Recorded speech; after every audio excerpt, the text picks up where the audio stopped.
Okay, we're live. Okay, let us begin by acknowledging that we are gathered today in Mi'kma'ki, the ancestral, present, and future territory of the Mi'kmaq people.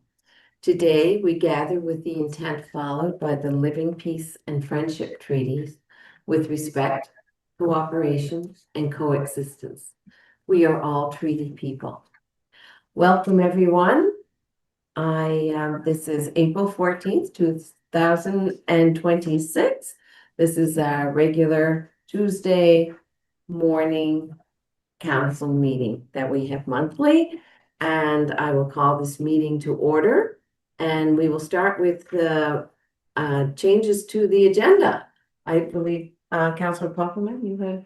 Yes, one of our well-known town residents, Karen Pinsent, sent in a letter to council concerning an issue arising later in the agenda.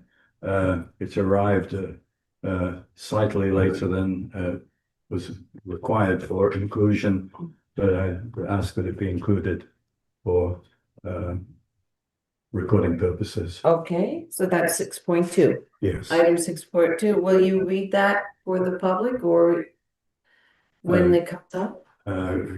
Karen is here, Yes, so, but I think she's speaking at the public, okay.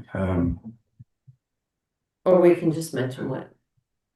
Mention. We'll deal with it. Okay, all right, just one, Councilor Carver. Excuse me, Mayor, procedurally speaking, I think that we have in the past not accepted letters.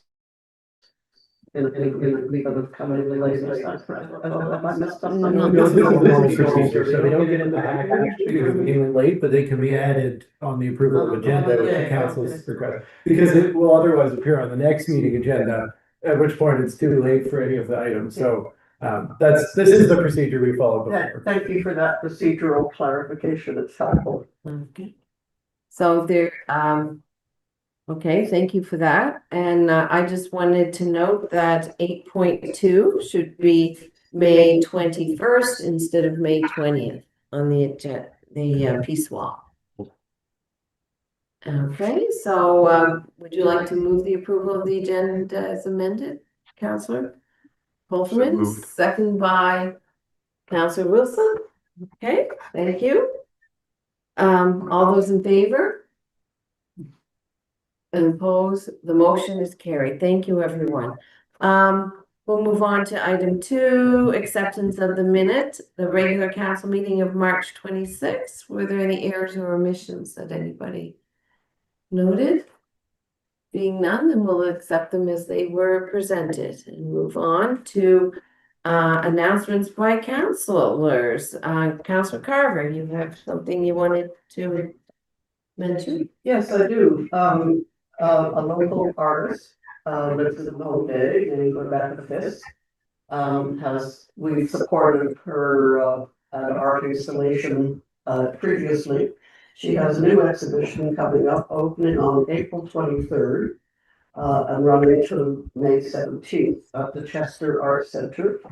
And, the description is this exhibition features large acrylic paintings that illustrate phrases and sayings rooted in a racially hierarchical society. Some of these sayings and phrases are commonplace, such as cotton pick a minute and strange fruit, and others not so common, such as sundown town and cakewalk. The work explores the layered realities of race, identity, and perception through large-scale acrylic self-portraits in which the subject is always masked.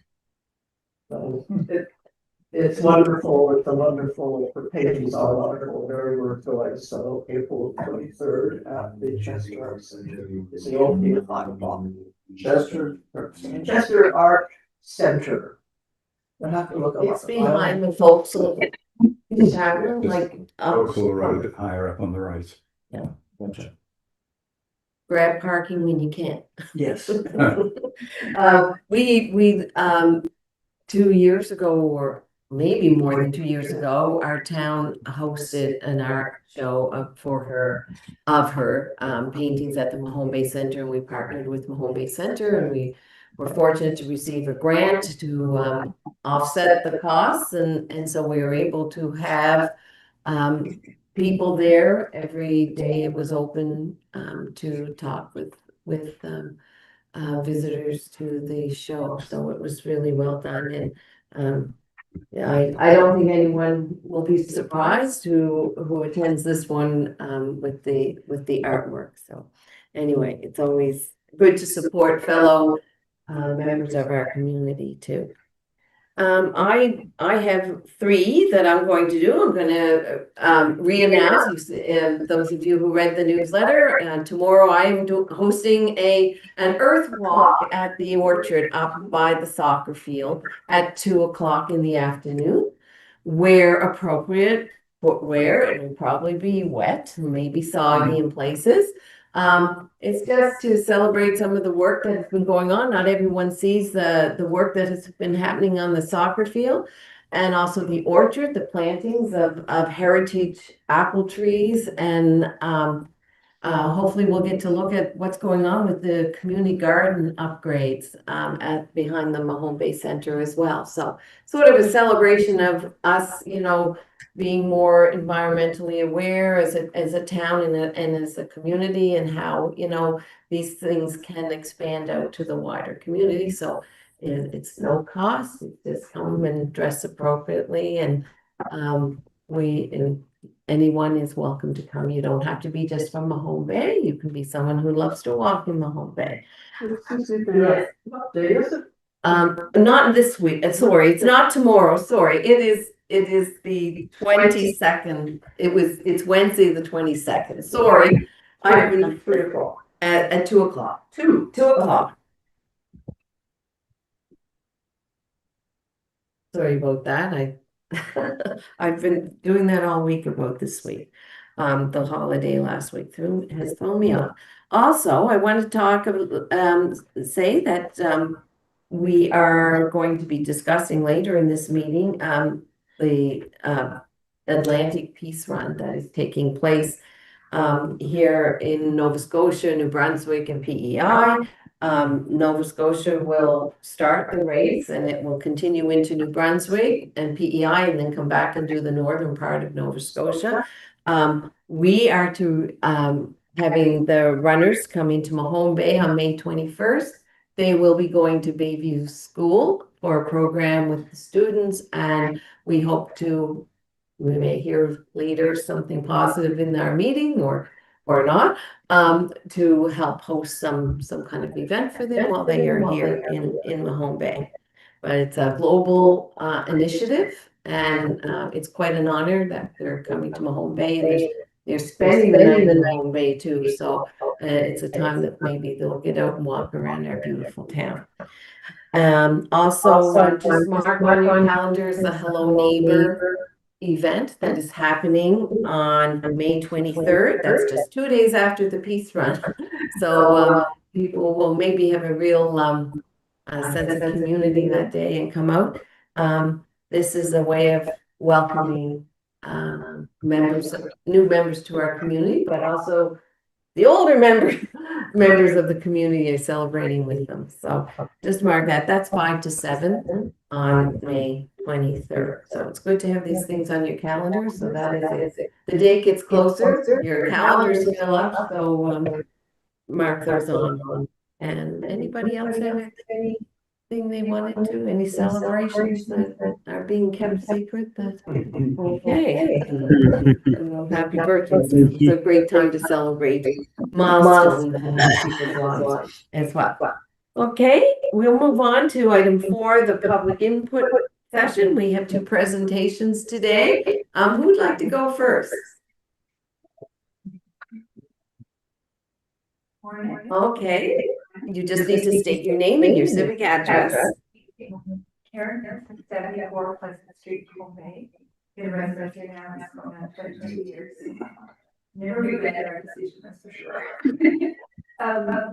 I wanted to talk about the Edgewater project, the finishing of the Edgewater project, which is very exciting to come Mahone Bay for sure. I've submitted a letter to the town, Mayor Castle, and thank you for received it. But I have it here, and they began working I'm here today speaking in support of the idea of play or pinkish color trail surfaces for the trail surface along the water. When I first heard the idea about it, I did kind of wonder if it was. I knew it would be an extra, and it would be. I wondered if it would bring down to the overall appearance. And I thought about it, the overall appearance and experience of the trail. After considering project drawings that were shown at meetings in the Home Bay Committees and Bloom Group and the landscaping group, the town, as well as looking at the actual construction site, that was really the most clearest that looking at the construction site ongoing. Not only did the color work in practical terms, clearly showing the trail surface, but the pinkish color is also a warm, welcoming, and park-like feature. I would work with other landscaping features of the project to enhance our shore. This is not to put undue emphasis on one finish, but once all work is complete, it ensures that seeing and add the experience of enjoying our beautiful coastline. Edgewater project is a great feature for Home Bay. It's going to be a lot for sure. No doubt many unforeseen construction conditions have for this project. However, I do hope you will give consideration to the value of the proposed trail surface color that's on the agenda today. Okay, thank you. And then the clerk has a copy because you're right. Yes. And there was a note sent to communities in Bloom, so I think Penny might be addressing that from the landscape architect who was first into. Okay, thank you, Karen. And I notice you're wearing pink today. Okay. Would you like to do your presentation? Thank you. Thanks for the time today, everyone. My name is Megan McDonald. My address is 690 Highway 331 in Compo Bank. I live in District 2 in Modal. And the issue I'm bringing today is actually a regional one, so that's what brings me here. So I'm here to speak today as a current member of the Anti-Racism, Anti-Discrimination Advisory Committee. But perhaps more strongly, I'm actually here as a member of this community. I wish to share my concern and disappointment at the recommendations that have been brought to some municipalities to dissolve the committee. When I saw that the AIRDAC committee was being struck for Newburgh County, originally I was cautiously optimistic. The need for this work to be done in a deliberate and focused manner has been long overdue in Nova Scotia and indeed Newburgh County for decades. However, in today's particular climate of division, extreme views, and dangerous ideologies, I believe now more than ever we need to be extremely clear about what is and what is not acceptable in our communities.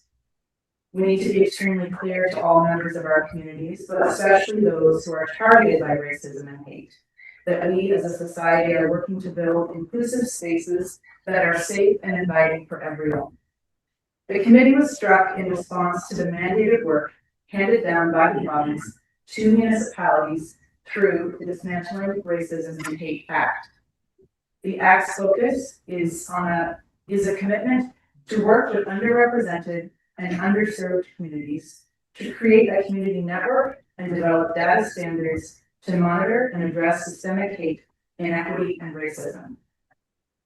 It is my understanding that all 5 municipal units in Newburgh County are committed to this work.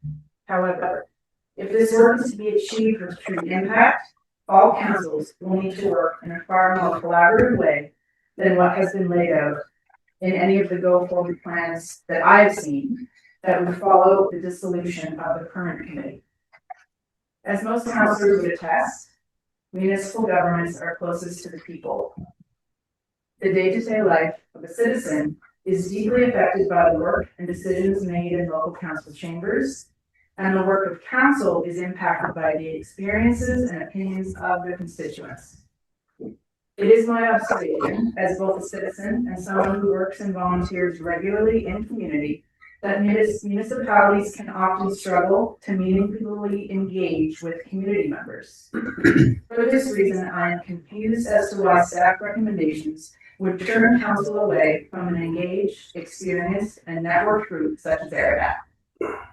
Community voices, lived experience, regular feedback, and accountability measures will be necessary to stay on track with this work in a meaningful way. To dissolve the Aradak Committee is an unnecessary step backward in work that is already difficult, nuanced, and that will only build at the pace of trust.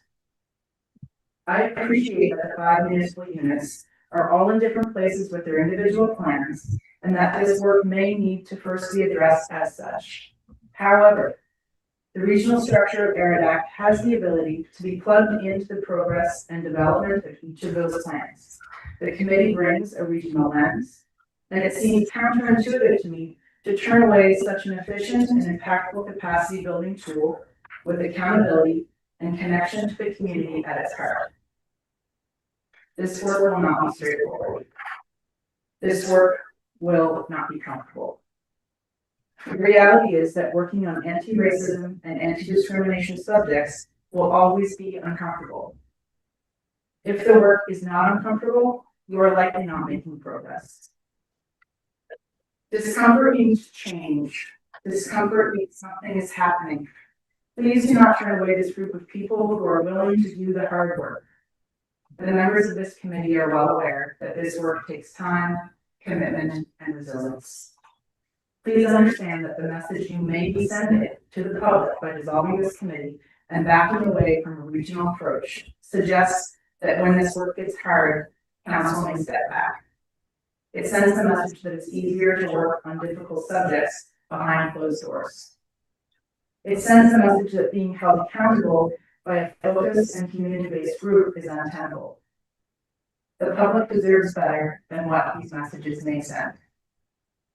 The responsibility you have is to your constituents. It is not to the comfort of your staff, and it's not to the path of least resistance. We have a lot of work to do in Lunenburg County to address racism and discrimination. Let's do the work. Let's do it collaboratively, and let's do it well. Thank you very much for your time. Thank you, Megan. You were the Megan that I thought you were. She grew up in the blockhouse. Yeah, just based. Oh, just based. Yeah. Yeah, anyway, nice to have you speak today. We will be discussing, Yeah. it's an item on our agenda today too. So you're welcome to stay, you don't have to leave. I'll say a few minutes, yeah. Mayor, just procedurally, I'm hoping that council can request that Maggie can provide a copy of her crafted notes to the clerk so that they can be added into the official correspondence either of this meeting or the next meeting and be in public record and in public domain. Mhm. Thank you. All right. I'm not sure how we officially do that, but Yeah, I mean, it's, committees have recently taken to say, could something be added to the minutes of the meeting? So, maybe council should actually get a motion from you to add this to the minutes of the meeting, the full text of that document. I'm prepared to make that motion. Okay. Any discussion? No, all those in favor signify aye. Opposed? No, the motion is carried. Excellent. Thank Thank And you. I'll explain why Kelly would depart from the regular practice. Right. Like a sentence, like somebody spoke to this item as opposed to what they actually said. Okay. All And of right. course, it is on YouTube for people to watch. Yes, yes. Thank you for your presentations. We will now go on to correspondences. Item 6 and 6.1 is the Regional Economic Partnership Program Team Department of Growth and Development, the REP program. Let me see. Yeah. Is there anything I'd that, like to speak to this one, because I asked it to be added, it's addressed to me, and it's very lacking in much transparency at all as to what this is all about. So we don't have an economic development officer, so I've thankfully been looped into the discussion of the economic development officers, the other regional units, since this is about a potential for regional cooperation. New provincial program intended to boost regional cooperation on economic issues. Council will recall that we have previously supported a study for the potential creation of a new regional economic entity with the other units in the county. We've had some discussions between the CAS and economic development officers about this very limited window. Firstly, to I think, tell the province that we don't appreciate these very limited windows, but ultimately to determine that this is going to have to be something that, as a region, we respond by saying, when we have completed our study, if we make a determination to proceed into the model, we would be in a position to apply for next year's window, and it's our understanding that this is an annual program. So those conversations have gone on right up until yesterday, at which point I would say we've determined as a group that there is not a regional application to sign on to. Or I would be letting you know that there potentially is a regional application going forward. So I think our region is passing on this opportunity, but not for lack of wanting to coordinate on economic development. We've just already got enough going on with the study that's been funded and supported to come up with a model that we could use to consider future initiatives like this one. So I wanted to be acknowledged on the agenda, but I would not be intending to submit anything or recommending that we submit anything. Wanted you to know that we have done a lot of diligence with the other units of the county to determine if there was potential for something to go into this program. would there be any correspondence back to the department stating that? Yes, so everybody agreed that we all said something from our units just to say, this timing was pretty tight, but also, you know that we're working on something for next year, so stay tuned. We'll Maybe come they're back. trying to get ahead of you. You never know what exactly they're thinking. I think the province had indicated they would like to see all the regions apply, so there was a real thought that, well, we should probably see what we can do. But it just, we've just received their support under the NAG Discontinued Municipal Innovation Program to do this study. So, this would be a great fit as soon as that is finished and a model is determined, if there is a way forward. So there's no indication that they're thinking to dissolve the RENs around the province? No, the RENs are, I guess, the intended applicants for these programs in most areas. It's just our area, of course, without one. And the province therefore does indicate that they would like to see more coordinated activity in this area, but they've also funded the previous study that's still underway. Okay. Councillor Can Curran? I just ask the CAO for clarification? Well, as a comment, I understand that Modal and Bridgewater are already collaborating on an economic development project of some sort. I've seen this referenced online somehow. Are you aware of that? Not specifically, but I'm sure there's a lot of initiatives that they're working on, just the two of them, yeah. Yeah. They're looking at joint services and, Just those two units. yeah. The other is, did you say that we would be applying for something next year? The presumption is that we'll have a recommendation from this report by later in the summer or fall. And then if there's a model that comes forward, it will surely come with a list of intended actions, and then this will be great. Okay, thanks. Any other questions? No, okay. Let's see, we will move on to, the 6.2, which is the letter from Karen Pinson. Councillor. Yes, Hoffman. essentially the letter has already been Highlighted. earlier on, so rather than repeat it, I think it's on file at the moment. We Yes. have the information that we need, Good, and we can move on, I think. all right. So, Yes, Councillor Boone. can I just ask a couple of questions about this? So when you're looking to create surface material, is that surface material that's along the whole coastline? Yes. Okay, so has that been ordered already? or- No, it's an item that's in the agenda. You got, there was a package that Brian had submitted, Okay, and it's in your package. It's coming up as 8.5. so this still has to, okay, so it's not something that's already been. I think your questions actually are substantial, and this is not an answer to that question. What you're being told here is just that item 8.5 is for the discussion of his. So I can answer a lot of those specific questions. I expect there will be some, but I think the mayor is suggesting we hold them. Yeah. The council, yeah. Okay, so we'll move along. So do we need a motion to accept the correspondence? Somebody usually receives and files, Yeah. right? We'll do that. Anybody want to receive, Council Wilson, second by Councilor Booth, all right. All those in favor signify aye. Opposed, nay. The motion is carried. Thank you. Moving on to staff reports. Staff report to council. I'll be very interested in this because I couldn't open them. Oh. I couldn't open mine yesterday, but today it opens. Oh, mine did too.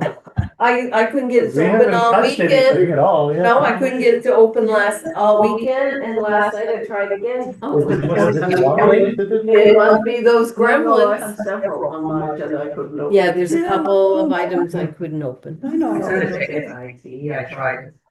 Did they tell you about this one, the issue? And they did. Okay, well, I'm glad you at least got noticed. So we can only try to fix it, but at least if we know about it, we can try. I mean, these linking issues are coming from the IT security updates, like that's what's causing these problems, but I keep thinking we figured it out, I don't know. Yeah. I haven't heard back from Lacey yet on it. Like, do you send the links to everyone, or do you send them to FJSP members, or? The links? Yeah, we can look at that, maybe I mean, maybe there's ways we can make it more fail safe. I was clicking JSE. Yeah. I'm just going to clicking everyone just because it's more fail safe. Anyway, we'll see what we can do next time. All right. I'm glad you can get into it now, and I'm happy to take any questions. Did So, everybody have trouble accessing this document, or? No. Okay, that's even more so. two of us did. Yeah. Anyway, yeah. So we have started noting in yellow if it's complete change, and obviously the things that are completed on the agenda as the next several staff reports are in green. There's much else to comment on unless there's questions. Okay.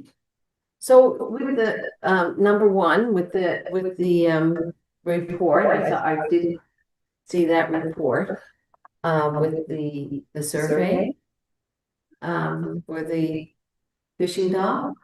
So, it's complete. Is there anything else that's, there need to be any recommendations that was filed for? Well, so we could go down to 7.5 for the Oh, discussion of, it okay. is just a We'll report wait. of information. It does note that there is something we could refer to policy strategy. in there, so- All right, okay, great, all right, because I just thought it completes that off the discussion. It's off this list, because you got the report. Okay, I remember reading the report, but, okay, good, all right. Are there any items here that people do want to bring to our attention or ask questions about?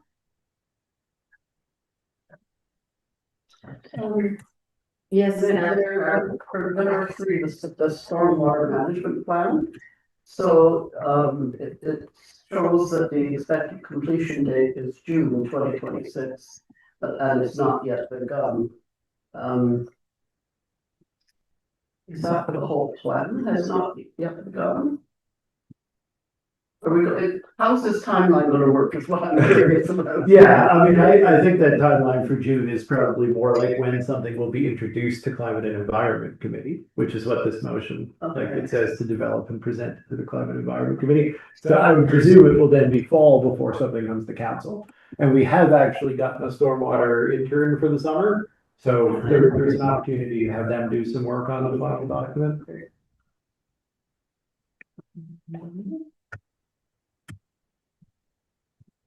Mayor, on item 10, February, pardon me, March is a bit of a blur, but I'm assuming that the amendments that were ratified by council made its way all the way through the regulatory process, through the legislative process. We had the public hearing, and that's a done deal. Pardon me, item 10, the Well, it's just the draft beginning. municipal strategy. This is the this is all the list of potential amendments have to Right. do, yeah. Can you just remind us the date? It's on the case. They're halfway through reviewing it. There will definitely be a couple of meetings. Alright. Yes. Okay. But then something would come back, obviously, for their recommendation to you. Councillor Booth? I guess, so a question around section 9, because we did talk about the website. So you're getting proposals right now, an RFP has been put out for the website? I don't think the RFP has been launched. It's down to launch in April. I think they're still doing some fine tuning as far as I know, but I presume it'll go out in April. Okay, so the 75% complete is having an RFP? Yeah, it's actually just to issue the RFP. Okay. And then, we'll come with the results of it, and if that's, hopefully that's a simple enough award, I think we'll be very competitive that way. Yeah. And Wouldn't expect any lack of interest. yeah, there's no, because the RFP is not out yet, there's no express interest yet. Okay. Yeah, and so probably the RFP will close council get a recommendation at the second May meeting, I would think. Okay. Okay, so what work has been done? Like, Well, writing the request for proposals document. oh, Is sort of. oh, just that, okay, I thought they, somebody designing a website for somebody else to do, like, okay. And to be fair on this one, like Claire is taking the lead and she was just on vacation, so part of it is she just returned to work yesterday from vacation, so she's working on that RFP.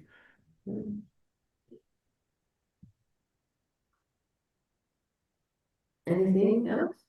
No, would someone like to make a motion to, file? Oh, Kelly, did you want to ask me, you sent an email wanting an update on the status of the report on the planning and development service? Yeah, I didn't know if this is the right spot for it. Yeah, this would be Oh, the. okay. Yeah, my request was an update on the situation regarding the apartment building on Main Street across from the nursing home, and slash what's going on with our planning and permitting situation. Sure.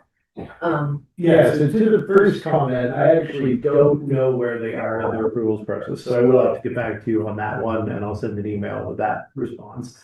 To the process for, planning development more broadly, Mhm. I think I've said this before, but I'm happy to say it again, the reason for the delay in the report is waiting on kind of formal confirmation of the two potential models that we've been, I think, having a sense that are realistic. One is the provision of all services. So this would be building, fire inspection, it would also include planning and development services and potentially some engineering oversight from the municipality of the District of Lunenburg. There's been a strong indication they would like to make those services available to us. We've met and provided information as to the scope of the services, but we don't yet have a formal proposal. And my understanding is they may have been delayed waiting to get through their budget approval process for this year.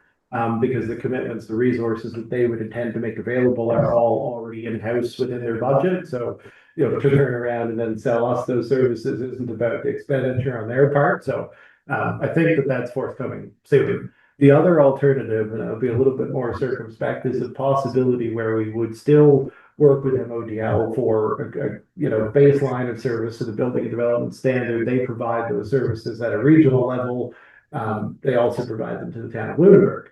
But the town of Lunenburg, in addition to receiving those services, provides its own planning and development service. So they have a kind of a hybrid model. And because the similarity of development proposals, the type of developments that we're dealing with, the type of environment we're dealing with, has a lot of similarity to Lunenburg, there is a potential to stand up a shared planning and development service with Lunenburg where we both contract the building and fire inspections from MODL. So that's sort of the second scenario. Also still needs some more formal commitment. That one would not be delivered with in-house resources for the town of Lunenburg. They would have to bring on additional resources, but it would potentially enable them to provide us with a service of the same essential price. There's some pros and cons. This with the report we get into it. Obviously some pros and cons with those two models. But those are essentially the models that we expect to have for evaluation if those units, are willing to formalize those, what I've had conversations at the staff level about. Councillor Paul? And this is to take effect not later than March 31st, 2027, just for the comment. Yes, apropos of this overall subject, it would be valuable, I think, for council to have some information on what developments are underway in town. There seems to be no reports coming on that subject. I'm thinking in particular of those which have gone through the planning process and have been approved, may or may not be moving forward. And the other part of it might be where there is an indication of interest in a particular area. I realise that it's part of planning process, and that is a private process. I'm not asking for any of that information, but it would be useful to know just what is happening in town. And I think it's a great, We made a tie-in motion to, though, years ago, when I was first on council, we had asked for a planning report. and we did receive one from Chester quarterly for Yeah. quarters. Yes. We've recently gone with, so we have to have accelerator files, we've recently gone back to Chester and attempted to kind of improve that reporting. I do expect that our next quarterly report, so that would be in May, would have better building development stats. But I think ultimately we're kind of building those improved expectations into the next service provider at this point. Because, you know, Chester gave us notice because they don't have capacity to serve Mahone Bay. So they're, you know, doing what they can and feel like they've been able to sustain us doing day-to-day services quite well. I haven't seen a drop off, but improvement of the reporting, you know, we're probably going to see a significant improvement when we switch service providers. So I'll see if there's something we can put on the next agenda just to get, you know, something in front of you guys, because I know Claire's been receiving some statistics from them. What it's really about is building permit issues. We don't get them at all. Like, it's not something I even see as they go. But those are what you, I think what you really want to know, Yeah. because, Yeah. for We get example. blindsided all the we- time we at the approved- post office and the grocery store Well, and with questions.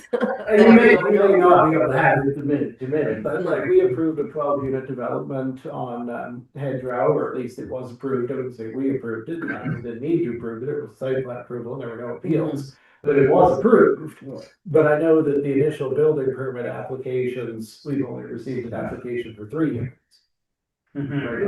Well, but when we first made that motion, requesting that information from Chester, we were told that the initial applications are confidential. The only information we could receive would be permits that have been approved. No, and that is part of the challenge, it Yeah. still is part of the challenge, to have to keep certain amounts of personal information out. But I think what's being asked for now is like, can we know about building permits as they're being issued? Once they're being issued, they are. Yeah, they're public, but when they're still in the application phase, they're confidential. And we're still going to have challenges keeping you up to date about things that are in that phase. Well, it's an interesting challenge with the cadence because, of course, we wanted to evaluate what the virtue would be if we just simply waived all development agreements and all the fees associated with them. Just because if it was deemed by that community, by the building community and the development community to be a barrier and an impediment to growth.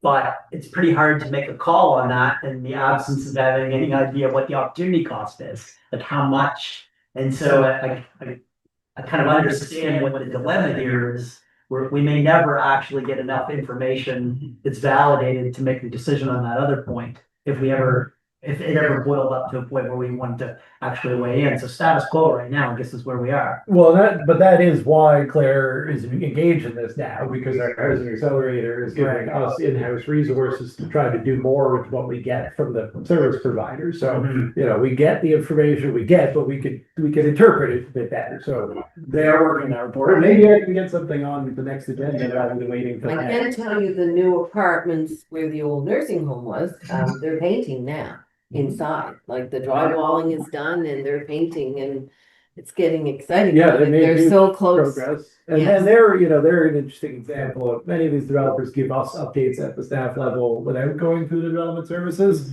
And so Ian is in touch all the time with feedback about that development and is one of thanks for the town about Yes. our support.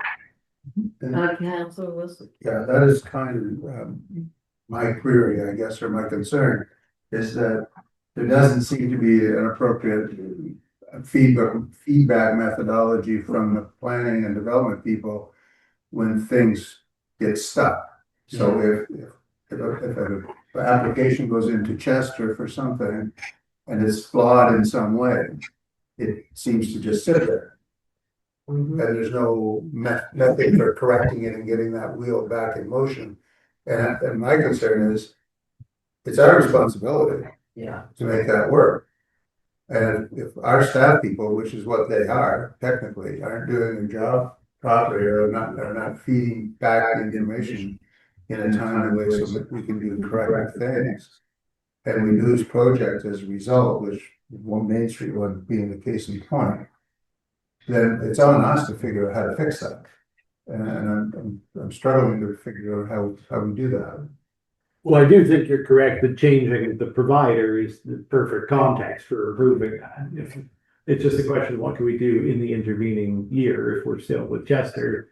But very much a part of the negotiation of a new contract is that we have certain things we haven't been very satisfied just in terms of the nature of the contract and how it's been carried out. And I'm not pointing fingers at any individual, but we have an opportunity when we go to a new contract to change those expectations.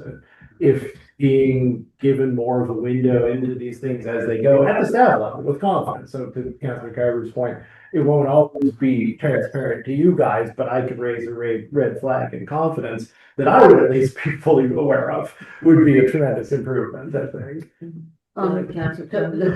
Just sort of information from the ether recently on one of the magazines that we get, the Municipal World, or with I can't remember which one it was. There was quite a good article about how planning services could be improved and addressing exactly Councillor Wilson's points about how you track those things that are getting stuck. I can't remember which of those magazines it was, but I thought, oh, that sounds good. Yeah, deja vu. Yeah. Well, I'll have to take a look. I know we got all the copies here. Yeah. Thank you. Yeah, well, thank you very much. And I know that's kind of a non-answer, but in a transitional mode, hopefully this just serves to reinforce what we're trying to get out of everything. Yes, I hope so. Put it up next quarter. Yes. Please do. Did we vote? We didn't have a We vote. Didn't have a motion. Yeah, this would just be to accept for information. I think this was the most discussion we've ever had on this stuff. Okay, Mayor, I move that we accept the report for information. thank you, Deputy. Seconded by Councilor Palfreyman. All those in favor signify aye. Opposed, nay. The motion is carried. Thank you very much. Moving on to 7.2 hedgerow update. Wow. Hopefully the last time. And last time, okay. I'm just gonna call attention to the two very small updates since the last meeting. So there were several updates to the previous session. And then at the last meeting, when we discussed this, we talked about how the drawing on the update March 10th didn't reflect the need to add a stop sign at the foot of Maple Street in configuration number 2. Which then further leads to the updated recommendation. The other bit of news that led to the change in recommendation was the weigh-in from the developer of the property there on Hedgerow that's being developed, indicating a strong preference for the scenario number 1. So, those two considerations, I think staff's recommendation is for scenario number 1. So that's why I've changed it, and obviously it doesn't make sense to write scenario number 1 in a motion, because then people have to go back and look. So that's be directed to take necessary steps to designate Hedgerow as one way from Pleasant to Pond. From Pleasant to Pond, okay. And any. I was getting to the motion. Okay. Yes. So I would move that council direct staff to take the necessary steps to designate Hedgerow as a one-way street from Pleasant to Pond Street. There's a second, Councilor Wilson, thank you. Okay, discussion, I'm just wondering, is there a stop sign then where Maple and Hedgerow? Yeah, so it's not shown because it already exists, but yeah, But the that's stop not- sign would stay where it Okay. is now at the foot of, where Hedgerow and Maple intersect, but on Hedgerow coming in from Pleasant. I can remember double runners going down that hill that wouldn't stop. Back in the day when we didn't stop. Well, that's why it's better to have the stop sign on Hedgerow, I think, than on Maple for a number of reasons. It's also less change, Yeah, which maybe we'll deal with another change. okay, great. So this change will essentially just be the one-way indications, like there's no new stop signs, but there will be new one-way indicators on both ends of the street. And so as vehicles exit the new development, they will exit, turn right toward Pond, turn right on Claremont, and then go on their way. Yeah, I mean, you could turn left You on could, the pond. fair One enough. of the challenges we Yeah. mentioned is there may be a slight increase in traffic turn Yeah, left on the pond, which is ideal. but- Unlikely. Yeah. Will Maple Yeah. become a one-way street from school to Hedge Row? Or will you be able to make a left? Well, Hedge there used to Row be and any go up concern Maple. making a left up Maple, and people who live in that section probably would, Well, you know.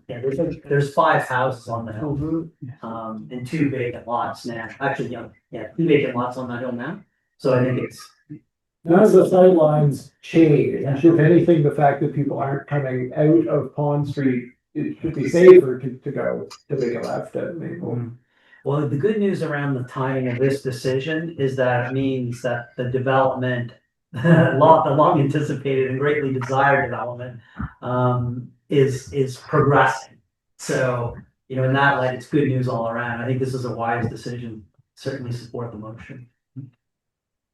And it has been a long time coming, 2 years this has been on our agenda. When we say, CAO, we say that it's been announced. Does that imply that, we could see construction sometime in this calendar year? Well, like I said, there has been a building permit application. I think there's been a building permit approval. Maybe I misspoke on that. So to the earlier point about what I should say, I will be more circumspect about what that application contained, but Full steam ahead. things are moving ahead. Okay. Was there any discussion, we talked earlier about during construction of this project, about big vehicles entering and exiting that area and even being on the road part? Was there discussions that they would have to be off the road if they're parked? Yeah, I think that's gonna be something that Jonathan and Al will have to manage, once they get going, because it's a very large property, there's no particular need for them to impose a street. And it's But that's a very it's small narrow road. street. There's no on-street parking there. Yeah. So, I don't expect them to be having any issues with compliance, but we'll make sure to remind them and stay on them. The company we deal with isn't likely the company that will be building. If you know what I mean, they're designing, they're doing all the approvals, but the different guys will be on site when they start. Just a clarification, you mentioned quickly that it doesn't refer to scenario 1 in the motion. I agree with saying scenario 1, but why doesn't it? Oh, it is scenario 1, but it doesn't say the word scenario 1 because that would be confusing. So I was just saying, the motion is the same thing as scenario 1. It's just scenario 1. Okay, gotcha, okay, thank you. And Mayor, just one final question as it's kind of related. So the ambiguity around the historical right of way along the pillar, the little block, is there, maybe not at this meeting, but maybe at a later date, if there's anything council needs to know about how you've resolved that? And it's one of our many laneway challenges here. Yeah, it hasn't been resolved. I'll hopefully have it updated. You'll have it. You have It's one of an those opinion on low that. hanging things on the, or sorry, not low hanging, difficult to resolve things on the list, but it is, yeah. And I mean, there's been efforts with the developer, put out a public notice offering to buy any interest that could be substantiated in that property, and the town doesn't have a substantiated interest in that property, so. Okay. Yes, that's the challenge is what is the legal route to someone gaining clear title? And so that is the question that our lawyers would potentially at some point consider when they finish all their work on higher priority files. Mhm. Because at the end of the day, effectively, no one owns it. No one has clear title, or no one is able to demonstrate clear title. So what is the solution to that in the long run? There has to be some, so the lawyers may suggest something like the town initiates expropriation in order to gain title and find out if anyone out there would have any issue with that, you know what I mean? So we'll have to see what they have to say. Okay, anyway, it's you've got it under control. Yeah, and the people who we think own it say they own it, but haven't paid taxes and when I checked with the finance manager, she says it's such a small piece of land when they have a small parcel like that, that's a piece off of a property, they often don't charge a tax fee so low, right? And that's probably what that strip got into, like not paying historically.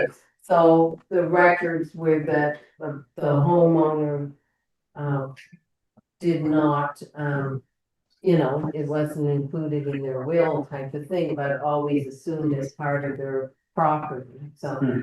We grew up with it being a town right away, not thinking it was a town right away, the town used to plow it when we went to school. That's what I would have Yeah. always thought. And the markers there are significant, I'm more concerned about the historic reference to the markers there that were the former town hall. That they not be removed or damaged, but somehow acknowledged with a plaque or something that, you know, I can see those being used for a doorstep. It's been a long time since those who Zitto lived there. Yeah. So. Yeah. Okay, well, that worked out well. We just need a, we just need a vote on that? No, we haven't done a vote. No, Let's do that. okay. We're all ready. Okay, all those in favor signify aye. Opposed, nay, not, okay, the motion is carried. All right, we'll move on to 7.3, public art opportunities. Okay. This was one of the ones that looking openly on. Yeah. Oh, this is one. I did, it did today, so, Should I yes, make a motion that council direct staff to proceed with the installation of panels for public art display on the new Edgewater lift stations and to initiate requests for proposals from local artists. okay, is there a second? Second. Councillor McCarron, Which one are we on? I'm looking at the. 7.3. 7.3, public opportunity art. Right.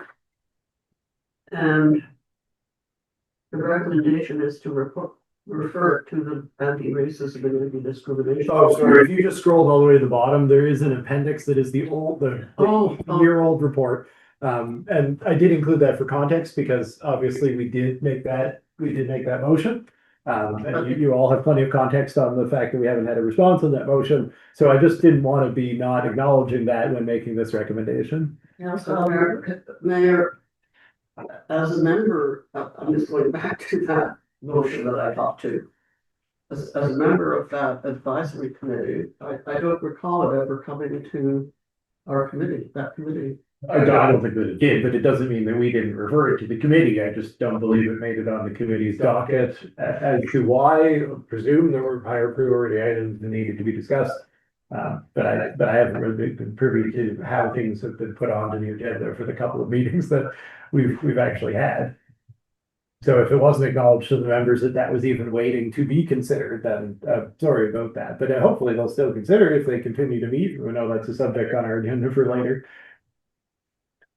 I just want to do an aside right now that is an example of the communication problems around the anti-racism and anti-discrimination committee structure.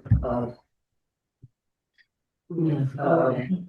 So this would have been I'm sent sorry to, that I, as a member of that committee representing this council, that I didn't carry that forward actively, I think. Before the but record. may be able to. Yeah, I mean, if they are going to continue to meet, then we want to get the input. I really think that this is a pretty discrete recommendation having to do with a couple of lift stations that still leaves lots of room for future input from the So committee. for the record, that original recommendation was made in April 2025, a year ago. The current recommendation. It's just on page 2. Yeah. Yeah. And this is my apologies because I hadn't had a chance to read this document because it wouldn't open. Yeah. Okay. So, yes, Councillor Popperman. Yeah, I've got no problem with the proposal for that's before us for the allocation of funding to repair the panels and all that sort of stuff. It's just earlier on, it mentions that the public arts is celebrating themes of welcome and inclusivity. Mhm. I've got no problem with that either, but it's rather narrowly confined. So what if an artist wants to produce nature picture, shall we say, or birds or something like that? It's not allowed under this categorization. Well, I think when we had our sidewalk discussion about the special sidewalks, Mhm. we felt when we were doing this project, we would have installments put in that park, in different places, like it may be a park bench for pride, it may be an indigenous painting on one of the receptacles or something that, but that we would be able to put those special pieces instead of on sidewalks. Oh, I don't think there's any argument with that at all. Yes, we did agree to a bench representing that community. And we also had another motion following this that relates to Indigenous art. So this is just a matter of public art, and the public art is being confined to a couple of subjects, and it ought to be a little bit broader, I think. Yeah. I agree with Brian. I mean, I don't think we're trying to curate the art or the themes in this motion. Whatever moves the soul, as they say. I mean, I don't think we want to be too prescriptive on what themes need to be at all. More celebrating the entire community. Well, the thing that I stressed in the report was it was an opportunity to say that we wanted signage that was welcoming and inclusive. Yeah. Rather than picking a particular, group or anything. I think since this is the primary entrance to town, Yeah. the idea of saying in the RFP that like, this is the primary entrance to town, this is a major tourist entrance. We would like the themes of this artwork to be welcoming and inclusive. That's reasonable. If there's any other themes, or if we don't want those themes, or if there's heritage to be a theme, we can include that, but we are doing interpretive panels and things where heritage is like the definitive theme, working with the churches and others, so, just down to what would we want to say in an RFP, but I tend to assume it's pretty innocuous to say welcoming and inclusive themes for the main entrance to town. So inclusive would mean everybody and anybody. So it'd be up to the artist to propose what they felt was an artwork that represented an inclusive or welcoming theme. So that means somebody's going to have to be judging this. Yeah, well, an RFP has That's us what- in the judging role. Yeah. That's what. I think Councillor McCarron and then Councillor Carter. I agree with Councillor Potterman, not to narrow it, but I think it should reflect our maritime heritage, our, boat building, our seafaring, that also should be part of what we represent on that whole panorama. So maybe we just, potential themes or themes to be considered would be, the local heritage, the main entrance to town, tourism, welcoming, messaging, like a whole list of stuff. Sure. Let Diversity. the artists see what they want. Diversity, Sure. Councillor Carter. Right, just, Yes, are we still on discussion of the motion? Mhm. Yes, okay. So I'm very concerned about the fact that this didn't get to the Aradat committee a year ago. And I'm trying to invent how to respond to this on the fly right now. And the best I think I can do is that I'm gonna have to vote against it. To honor the spirit of the, creation of the Aradat committee. Okay, and Councillor Boone, did you have something you wanted to say when? just in, based on what Councilor Alderman and others were saying, I think it's just a question of, we can have it as maritime heritage, arts, spirit, our celebrations. But I think that I think we just have to acknowledge that it can be relatively open, that's just the main thing. It's, and I don't know how often it changes for the art. If it's going to change, there might be themes over different time periods that we decide, you know. But, anyway, I just wanted to add that as a couple cents, yes, but that's it. I mean, really, our motion is about the installation of the panel. That's right. Yes, we'll have many opportunities to weigh in on what gets painted on the panel, Mhm. or even if the panel can be. So you're thinking like I do, which is just, well, the summer's coming, if we don't approve putting the canvas thing on the panel, will be too late to put art on it, so let's get things going in the right direction. Yeah. And then hopefully we'll get some art proposals, and we'll have a chance to move forward with them. Mhm. Okay. And I guess all I can say to the RDAC point is just to credit our staff, that Kelly did forward me the confirmation that we did send it over to them immediately. So it did go to Jem as the coordinator right after the council meeting where we passed the motion back last April. It just never made it onto their agenda, but that's the determination presumably for Jem and for Chester. And we don't set the agenda, so, yeah. Thank you for that information. Okay, any further discussion? No, okay, so the motion, maybe. This is the last motion on this because the council referred it. No. No. That's the first, No. first one, proceed with the installation of panels, that's where it's at. Right, I'm still, that council directs staff to proceed with the installation of panels for public art display on the new Edgewater lift stations and to initiate a request for proposals from local artists. Well, that's very open. Okay, so that's. Yeah, I never got any other thing, so that was important to Oh, acknowledge that we had okay. sent that motion off last year and hadn't gotten a response. Okay, But now it's time to get going. okay, so calling for the question. All those in favor signify aye. Opposed, nay. One nay.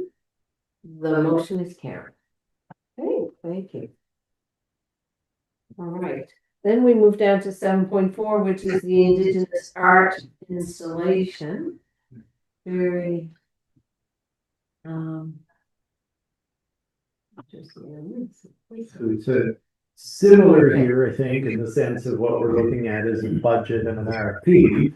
There's a lot more background in here about it and can certainly answer questions. I think the key consideration is this would not necessarily be intended to be timed and completed for this summer's season. I think the staff would be suggesting that there is potentially some value to allowing the consideration of things that might take longer, including a more ambitious proposal that might require external funding. So just in my own experience, when we went out and did a similar competition down in Shelburne, one of the artists had a proposal that was quite a bit larger in scope and was able to bring federal funds to bear. So, it's worth contemplating something like that, but federal monies don't move quickly. So the way I've structured the recommendation just doesn't necessarily assume that this will be completed within the Edgewater project, which is why you're being given a capital budget recommendation rather than on the last report where it was referenced that it would be part of the Edgewater project budget. This may not be completed within the timeline of the Edgewater project. And much of this came from information we received from the Indigenous community about the Mi'kmaq settlement, in that area of Mahone Bay. And if you're familiar with the shell heaps, they run from the Lunenburg. It's not the Lunenburg, but it runs from the mouth of the Mushmush River all the way to the coastline to Second Peninsula. Is one of the largest shell heaps in Nova Scotia, the Mi'kmaq. So, this is to acknowledge that piece of Mi'kmaq history. It happens that it came up quite a bit through the Edgewater project, both from the community, but also from the regulatory entities that are out there for First Nations consultation, essentially saying that this was a great opportunity to recognize the history and, specifically the history of Mi'kmaq habitation within the area between Ernst Brook and the Mushmush River. So like right in the Edgewater project area. Yes, Councilor Carver. There, I don't see in the report, and this is my first time seeing this. Oh, you didn't get this one either? Oh. Well, it was patchy, all of it. I don't see a process included in the report for the adjudication of the submissions. And again, I just wonder how that, will work in terms of how we work collaboratively with, the indigenous community. So we haven't made an official appropriation yet. I think this motion simply refers it to budget to get consensus through the budget process so the council can make an appropriation. And then after the appropriation is made, there'll be an RFP and consultations. I believe that's the cadence that you're intending here. Yeah, and we could, like Claire Louise does have a draft RFP where Barry has, as noted in the report, Barry's given some input onto the scoring and evaluation parts. We could share that with council in the context of the budget discussions, if that would be helpful. Well, thank you to the deputy mayor for making that distinction. This is just looking at the financial aspect of it. The adjudication part, I expect would need to come later with careful consideration. Mayor,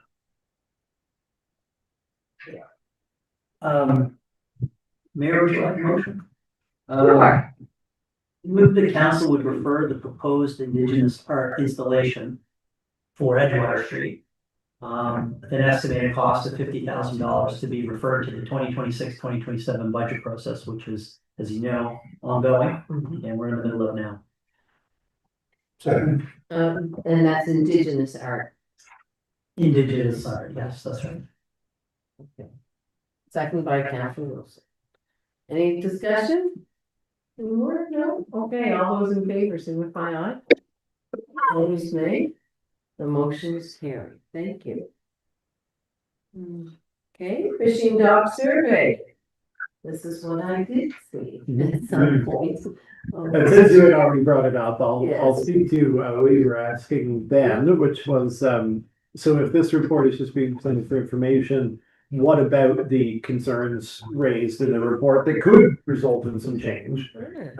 So there were a couple of safety issues noted that I'm happy to take back to the Mailman and Kelly who have, they provided this, has maintained this thing for us. So I think, there's a note about kids could get out under the bottom rail. Is there a possibility of something that would help with that? Like those kind of things are small, big level considerations that I could go back and forth with them on.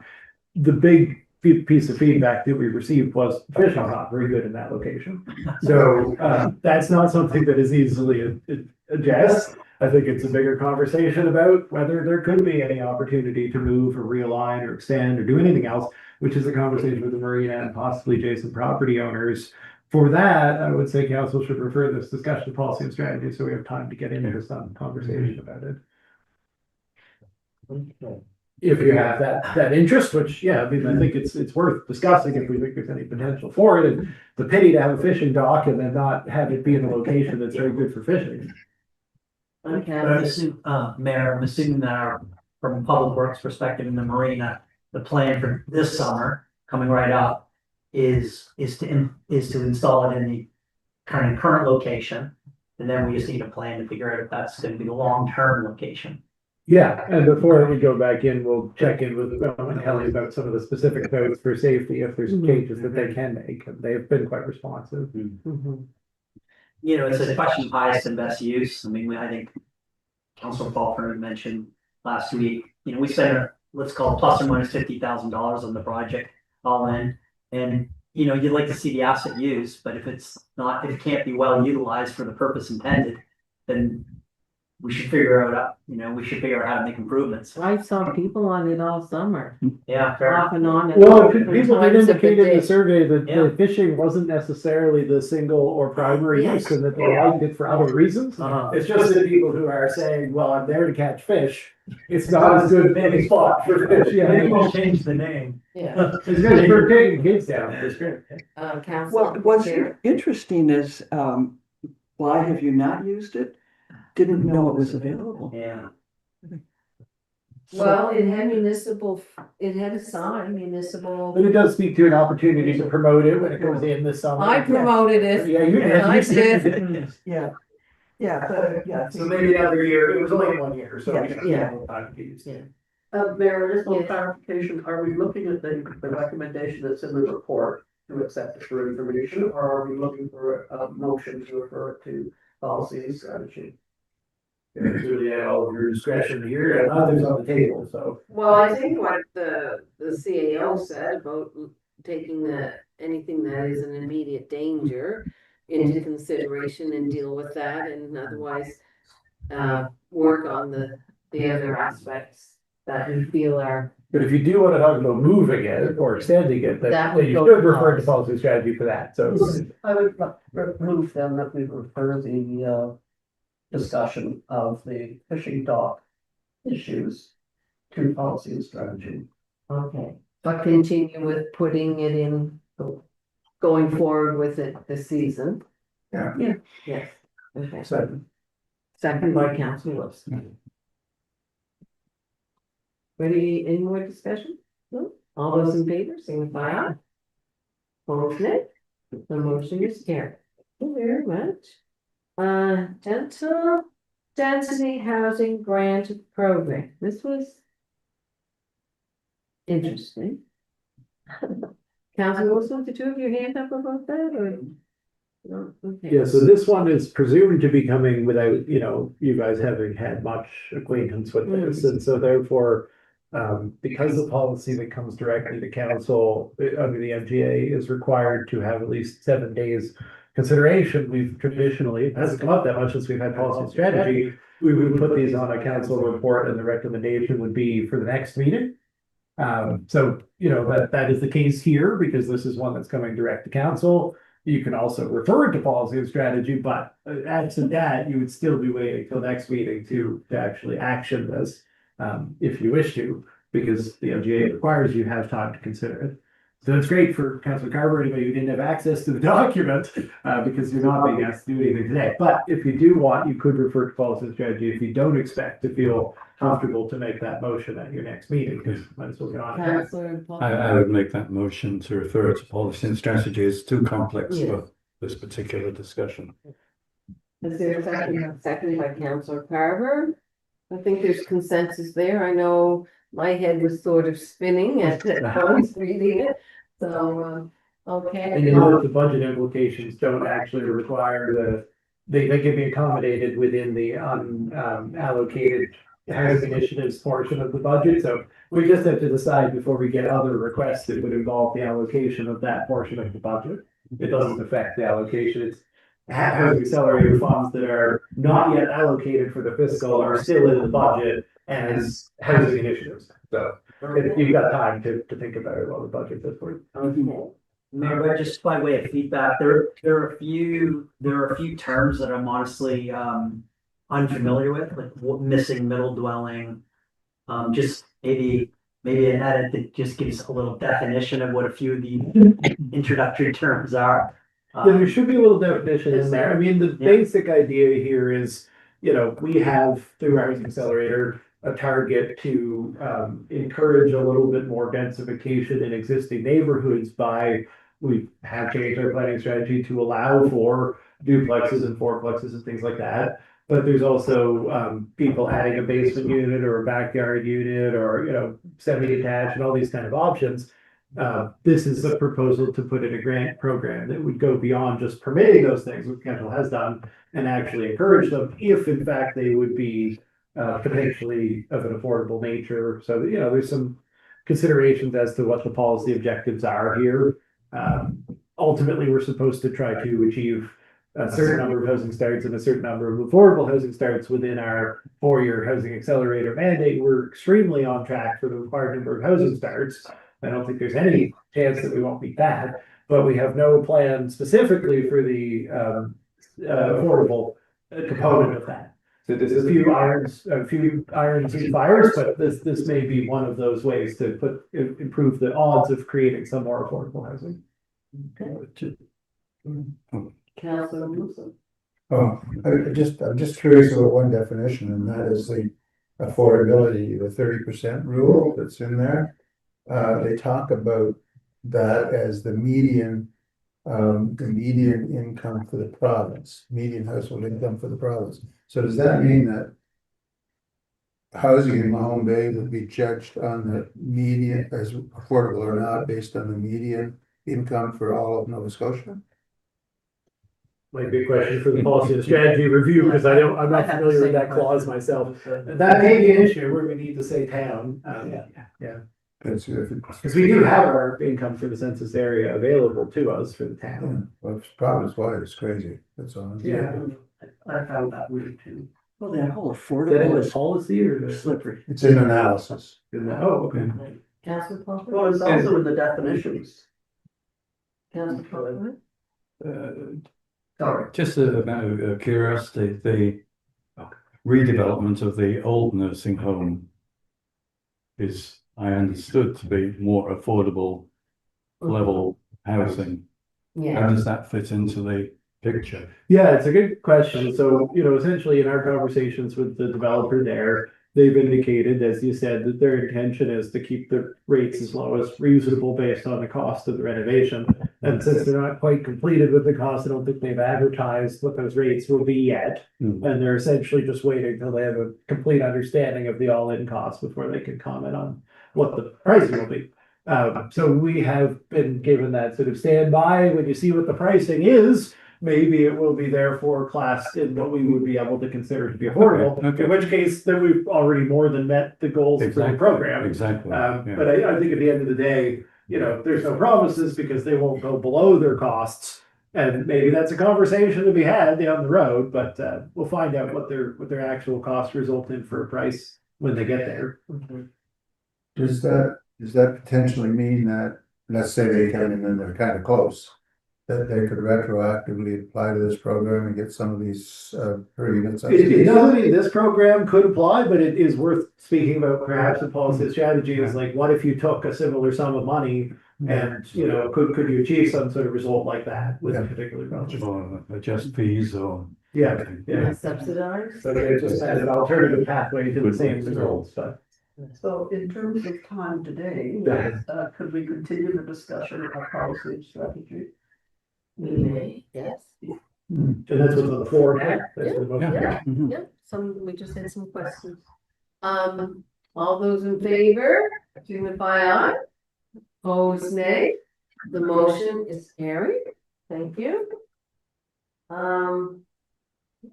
Moving on to MJSB Privacy and Data Protection Program.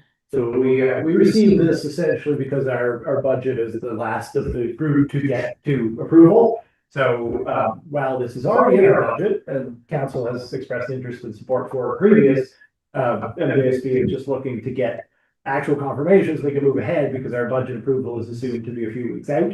So that's why I put this on here for Joe in the meantime. But again, this is already in our budget and we've already previously discussed agreeing to this. And I don't think there's any surprises, but the reason it's coming is just so that they can move ahead before our budget approval. Do you need a motion for this? Yes, that's what they're looking for. So moved. Okay, is there a second? Councilor Booth? And this is just saying that we approve to participate in the privacy data protection compliance program for the amount of 20,625 in the fiscal year 26-27. And then that is reflected in the draft budget you've already received. Okay.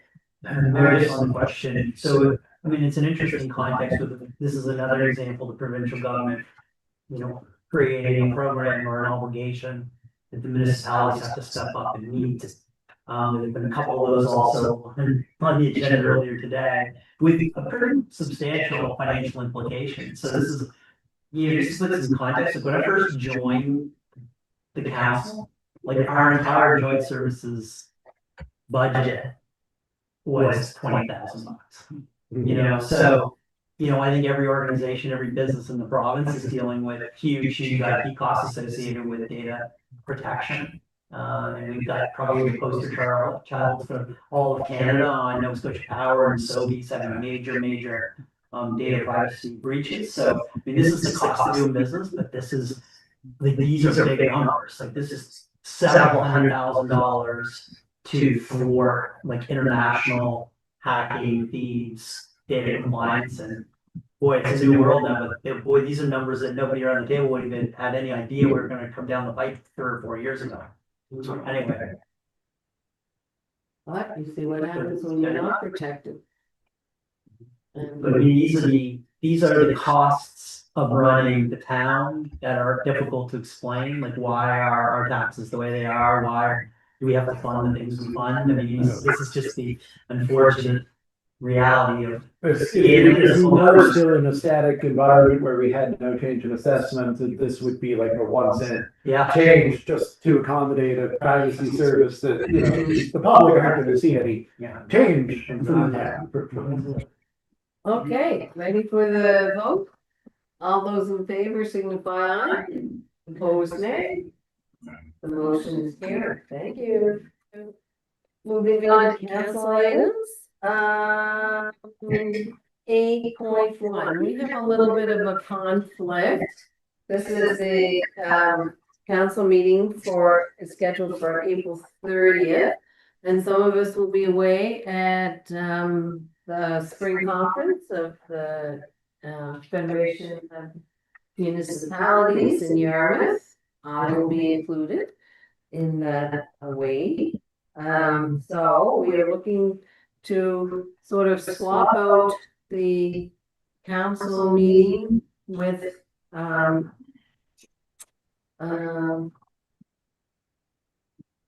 switch that out and have our council meeting on the Monday evening, correct? I'm trying to, so I'm on area, how did I get on here? Are we able or in there? This is the April meeting. Just a minute, I got on the wrong one. regularly scheduled April 30th council meeting conflicts with the Yes. SFM. Yes. You just swapping with the We're strategy policy. Yes, and then we're moving strategy and policy. That's where the more difficult piece is, can we accommodate the move of policy and strategy to therefore still have both this month Up to the 27th, which is the To- Thursday, to the 20th, To the so that's 20th. next Monday. next Monday. Is that not also the night of the RELC AGM? It's not, they postponed it until May. Oh, Yeah. Oh, Their financial statements weren't ready. Okay, so that satisfies that. Not that it matters, but I wouldn't be available on the 20th for sure. Okay. Is there anyone I can even offer myself to see if I? Councilor Carver? I can make a motion, the council reschedule the April 30th regular council. Oh. Are we gonna propose, sorry, Councilor Wood, were you gonna propose a different? No? Okay, I'll continue. I move that council reschedule the April 30th regular council meeting to April 27th. And that the policy and strategy committee meeting scheduled for April 27th be changed to April 20th. Okay. Is there a seconder for that motion? Oh, Councilor Kaufman? Okay. Okay. Any discussion? So we're one councilor is not available for sure. I think I can get here. Let's see, my calendar is fine, since I'm the chair, but someone else could chair for me if I. And you feel that given that we just referred a few more items to policy and strategy, we already put a long list, it Yes. would be preferable to missing a month. A month, yeah, same here, and we have a listing. Okay, so, ready for the question, all those in favor signify aye. Opposed, nay, the motion is carried, thank you for your flexibility. On that, we will miss you, council. If you know some items, when you see the agenda, if you notice some items that you would like to chat with someone about, any opinions or information that you may have, please do so. Appears a hologram. We like to hear people's, it's a good time to get input. All right, we're moving on. Also, I have the next item as well. I just have to click on it. This is the Atlantic Peace Fund. That is coming May 21st, and I did say earlier in my announcement time that we are really fortunate to have this happening, coming through our town, it's going through a lot of coastal towns. They are staying here for the evening. There is, they will be, going to the school very early afternoon. They will do about a 45-minute program at the school. And, this is where I hope we can come in and as a community is, to either take a run, have them run either back the old Clearland Road to this, where, by where the new trail meets on the, what side would you say is that, the west side? No, it would be the east and the north side, I guess, of the trail. Would that be the north side down by Rebecca's restaurant? Yes. That's the north side. So they could do the run back to the trail there and be met by citizens and walkers and runners and go along the new trail and stop at the Peace Park, and we can have a small ceremony welcoming the runners and talk about our Peace Park and how it may relate to their Peace Torch Hunt.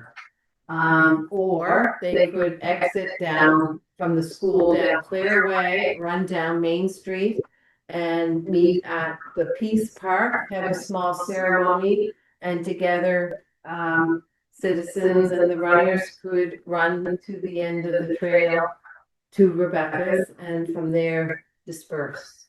Those decisions don't have to be made, but there's also there is an opportunity to host a meal, a vegetarian meal, which wouldn't be hard to do with get a church group or someone to make vegetarian lasagnas or something and just host them. There are 10 runners plus their team. There's 14 that comes with them at a location. So Councillor Boone and Councillor McCarron have agreed to be on an ad hoc committee with me.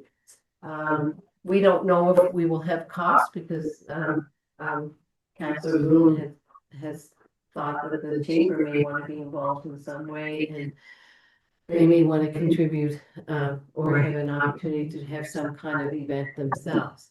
So that is to be determined, but we would like to see if we could have a small budget line up to $500. It may not get spent. We may not need it at all, but just as a contingency for any expense we may incur if we decide to do something else. Councillor Boone? Yeah, I guess I haven't reached out to the chamber. I didn't know if you had reached out to them at this stage. No. And so I guess my other question is will this just be promoted just through our normal Facebook social media? Sure, they have, we'll do it in our newsletter. Okay. If you go on their website, they have sent us posters that we can download and use and print off. And that's where we may need to use some of that money, is to print off some materials. We really would like to have the town and the wider community join us in this, especially with what's going on in the world. There's no better time to be trying to promote peace and collaboration and getting along with our, not just globally, but our neighbors. Councillor Wilson? Do we know how many people are involved in this? The actual runners, I have the numbers so far of 10 runners, but it builds in communities. There'll be people from Halifax that may join them, but aren't the actual runners who will be staying here overnight. People join them throughout, anyone in town. If they want to line up and clap like they do when fire trucks go by on fire prevention night and everyone comes out on their doorsteps and waves and, to the fire department, it's the same type of thing. People can line up along the street or they can join us at the Peace Park or whichever route we decide to go. We will have a plan that will be public so that people know where to go if they want to participate. So my point really was, it's 10 people we have to accommodate and feed. We don't have to, their accommodations are looked after. Yeah. Yeah, Okay, so 10. but not necessarily will feed them, but we may have to, we can offer, they don't require. Yeah, Will the trail be paved at that point? we are hoping it will be paid by then. Yeah, I mean, there's some discussion today that could impact that schedule, I guess, but, you know, that is the intention. If the plants are open, they do intend to get the paving in by the time. We'll have to keep updates as we go, because we'll be down for the week, I'm sure. It's highly walkable now.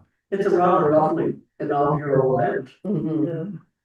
Well, if not, they can just run down Main Street and we can meet at the Peace Park. We don't have to do the trail, but it'd be a wonderful way to use the trail. And, you know, they've also talked about, you know, if we wanted to name the trail with, you know, the Peace Trail, or although there's conversation about not using the word trail in our package as well, but, you know, like Peace Walk or whatever. Peak is this color of peace, you never know, like it could all tie in together.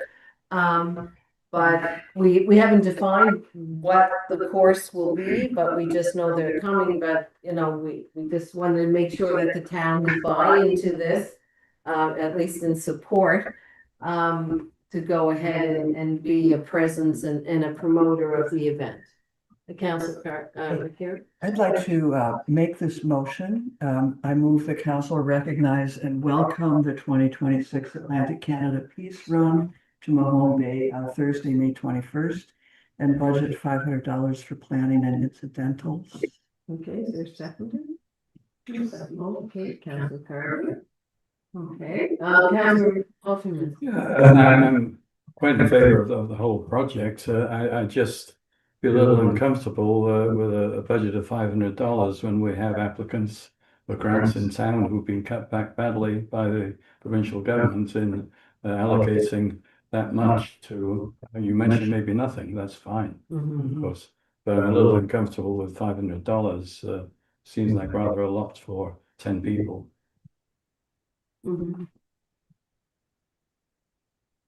Could I amend that to say 250? Sure. Whatever, yeah. Is that accepted? Yes. Okay. Sure, okay. Any further discussion? No? Okay, all those in favor signify aye. Opposed? Nobody? Okay, motion is carried. Yay. All right. That's good news.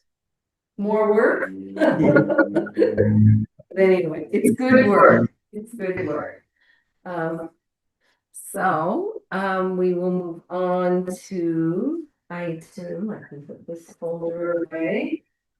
And we are at item 8.3, and I think Councilor Wilson, you deferred the second reading of the bylaw. So the way that this- Improvement bylaw. The way that this happened is that Councilor Wilson made the motion to give second reading as chair of the planning advisory committee. And then once that motion was on the floor, it was deferred by one meeting with a motion to defer. So now we're at the meeting, and because the motion was on the table, it's just the motion as opposed to the whole PAC meeting package or anything here, so. And this is, we're now in a position to provide second reading for the local improvement bylaw. Yes, yeah, so You have to do it now. I think it's assumed that the mover and seconder are still the mover and seconder, and the motion is now on the table as opposed to it needing to be remade because it was a deferral. And the clerk's report is here. There were 3 members of the public who were in attendance. 2 members of the public presented comments to the hearing. Mayor, just to clarify, so I support the reading, the second reading and the amendments, but as I was not at the March 26th meeting, I won't be in a position to vote on it this morning. Okay. Yeah, that's true. See, always you on. Um, On Steelers. Councilor Carter? This could come under discussion, or does it, are we actually, I think we're in discussion on. we, the we are in motion. discussion on the motion because it was the way it got. Yeah. So, I just want to remind council that the last time I made a motion to refer this to the Policy and Strategy Committee on the basis of some of the input that we had received about costs getting borne by property owners. And I'm still concerned about that, but the motion at that time was defeated. So I may be in a position this time of, because we're in discussion of the motion is on the floor, I might have to not vote for it. Which means, it's gonna be left with 1, 2, 3, 4, 5. But I'll just say my concerns, which are that I do believe that it's not clear how costs are gonna be borne by property owners. And, we do have the practice and policy of, accommodating financial challenges, but within our policies by reducing some charges to the ratepayers or taxpayers. So I still would like the council to have a chance to look at how the costs are actually going to be calculated. To me, it wasn't clear in the policy. That's all. My stance hasn't changed. I have voted no all the way on this. I'm concerned about the cost to the citizens who will be expected to pay. I also feel it's forcing people to sell property, and I know that's part of the idea, but the property is something that the only thing some people will own in their life is their property. And whether it's their main dwelling or not, it's still their property. And Lunenburg County property has paid for weddings and children's education to college. It's paid for their funerals. That is the only thing some people own. They don't have trusts, they don't have GICs, they don't have a retirement savings plan. For some people, what they own in their house and the equity in their house is the only thing they own. And I just feel that this pushes people to have to sell or have a lien put on their property. I struggle with that.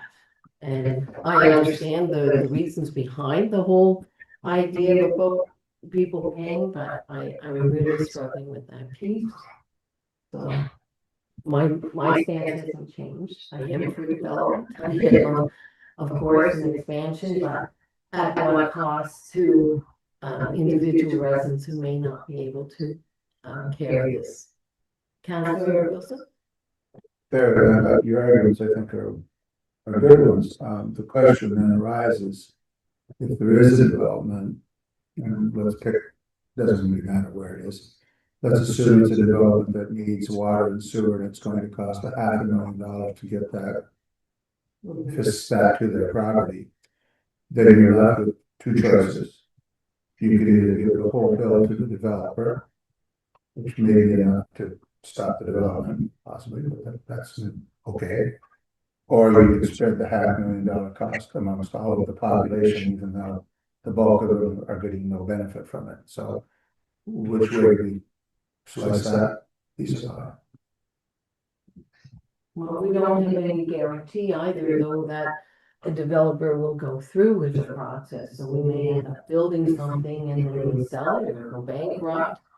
Well, There's no guarantees, there either. We may be caught with an expense that we didn't plan to occur.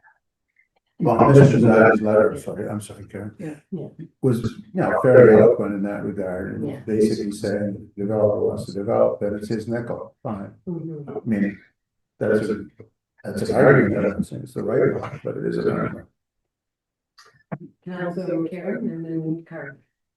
Yes, if we expect the developer to pick up the whole bill, I mean, say goodbye to anything approaching any affordable development in this town.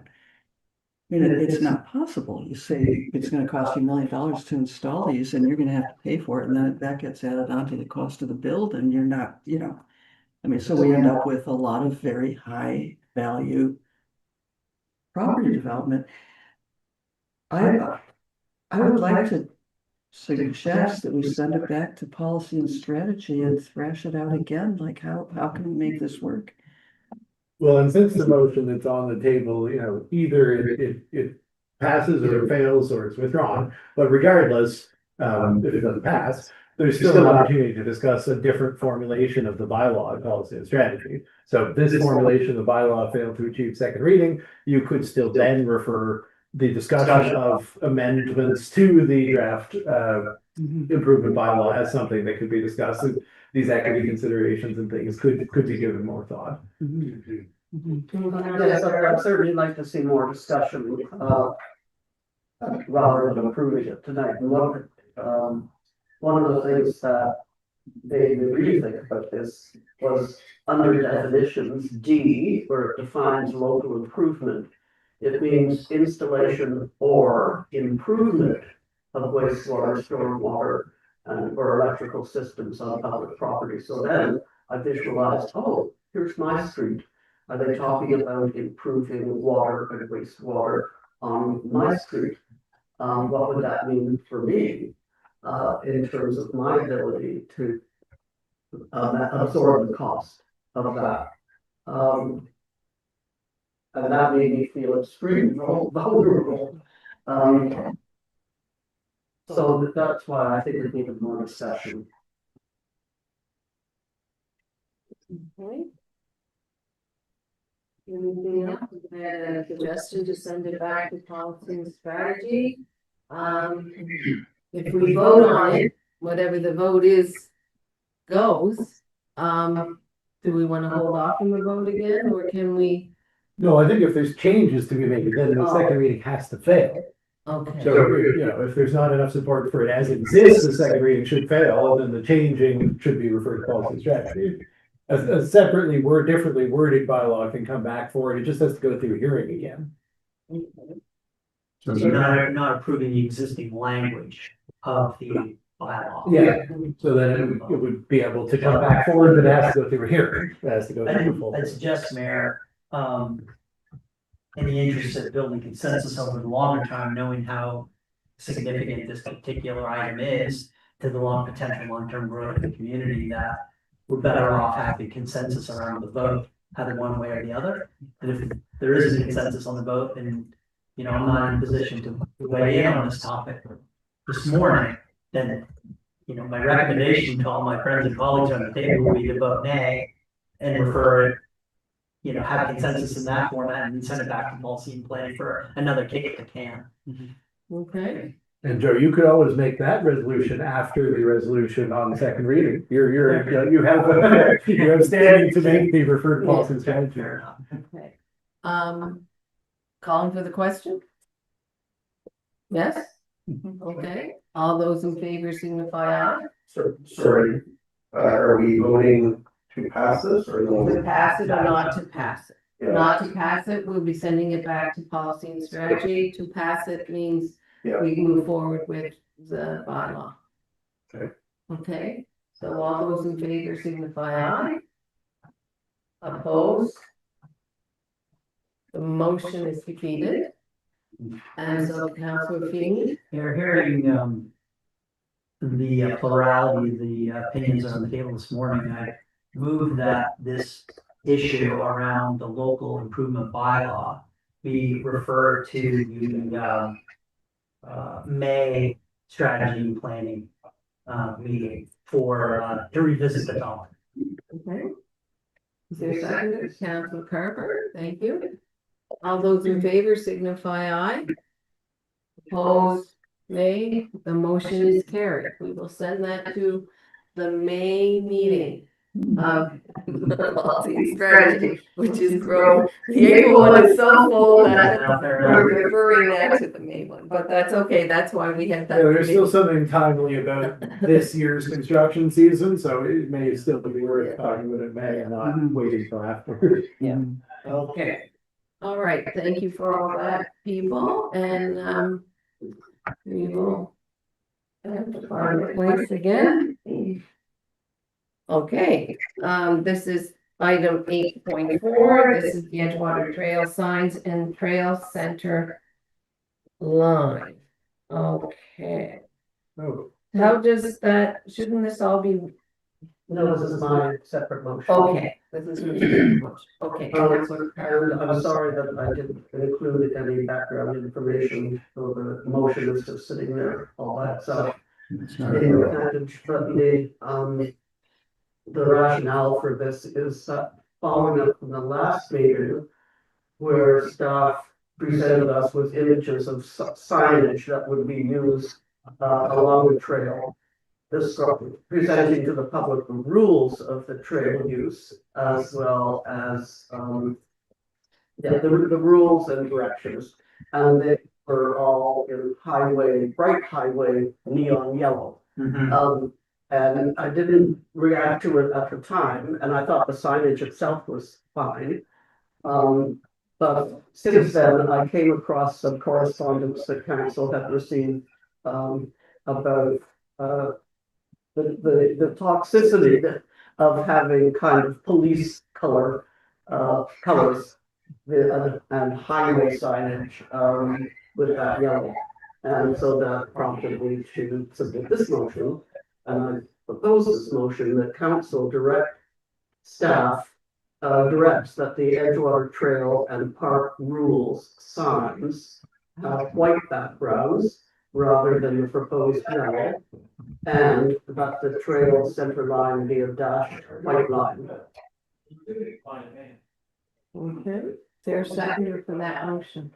Councillor Wilson? I have a question. Yes. For the CEO, does this comply with the accessibility standards?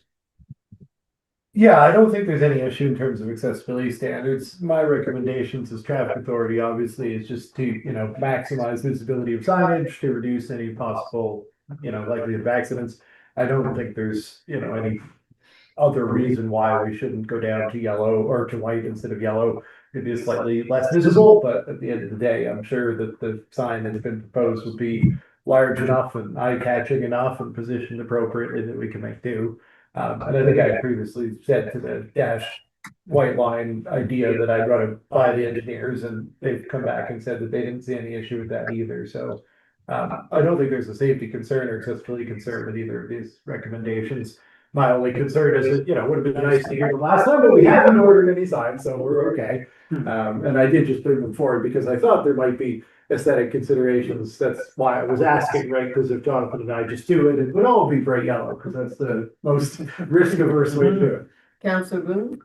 Would it make sense for us to see the mock-up of what it might look like? There was one in the last meeting package. The white? Yeah, well, no, it's not in white, so I guess we will, be able to produce a mock-up that shows the full, like all the various signs, because the last one, it was the signs for the safety users that we were recommending, like these are trail safety, speed limit, that type of thing is in, and then there'll be still like pick up after yourselves type signage. So we can send proofs of both sets of signage when they're available. So, Mayor, given that there's no seconder yet for my motion. Yes, there was. sorry. Councillor Oh, Wilson. I both. There is. Was there a seconder? Yes. Oh, okay. Oh, and then you launched into Yeah, discussion. Okay, thank you. I'm sorry. Okay. So we're. Yeah, so the motion stands. Okay. So you ready for the question? Okay, all those in favor signify aye. Opposed, nay. The motion is carried. Thank you, Councillor Carver. Mayor, I just hope we end up with 2 trees or bushes for every sign between Ben's Lane and seems to be a lot of signage being installed Yeah. along that corridor. Well, I think some will go down once Let's hope. the construction has ended. correct? Yeah, I mean, a lot of what's there now is temporary signage. Temporary I think it'll all fit in pretty well. And save it, don't throw it up because we might need it for another project sometime. So I want to thank the traffic authority for the flexibility. Yeah. Well, I always say I need to put the recommendations on the table as strong as they can be, but that doesn't mean you have to stick with them exactly. I just feel that I should make them that way. Do you want to close the door, too? That would do good at the time. Be happy. That's how the workplace. Turn off the That's staff. Morale is high. I love it. Yeah, they are funny. All right. Okay, so, we're going to move on to 8.5 and Councillor Popperman, you're on. Just a second, I thought. Councillor Penny, didn't you have about the dotted lines as well? Dotted line, yeah. It was all part of Well, that was all All one okay, motion. fine. Yeah. Fine, sorry, I missed that part of it. Oh, okay, so, well, thanks to all having patience of going through this once again. It seems to be a torturous process in seeing what we can do about the Edgewater Trail, and it's working around the edges, really. I mean, I think we can all take some pride and pleasure in the successful creation of so wonderful new waterfront trail. No disagreements there whatsoever. It's a great achievement. It will be enjoyed by our community and a great attraction for visitors. But what I'm really hoping to do today is just to add to the ambience of the trail. It's not a whim of mine. It's pretty well researched, and the rationales I put forward, because it is a complex sort of issue in a rather detailed submission to council. Essentially, there are what we have at the moment, and this is where Kelly can put up a couple of photos just for clarity purposes. And we'll get there in just a second. Sorry, got interrupted in.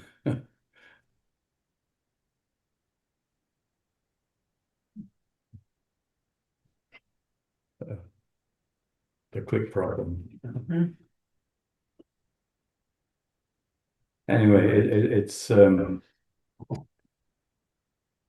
what we have achieved so far in the way of amendments to ameliorate the trail is a very modest widening of the central median from what was 3 feet or 1 meter to just about 5 feet or just short of 2 meters, and that will be the dividing feature. It's kind of interesting that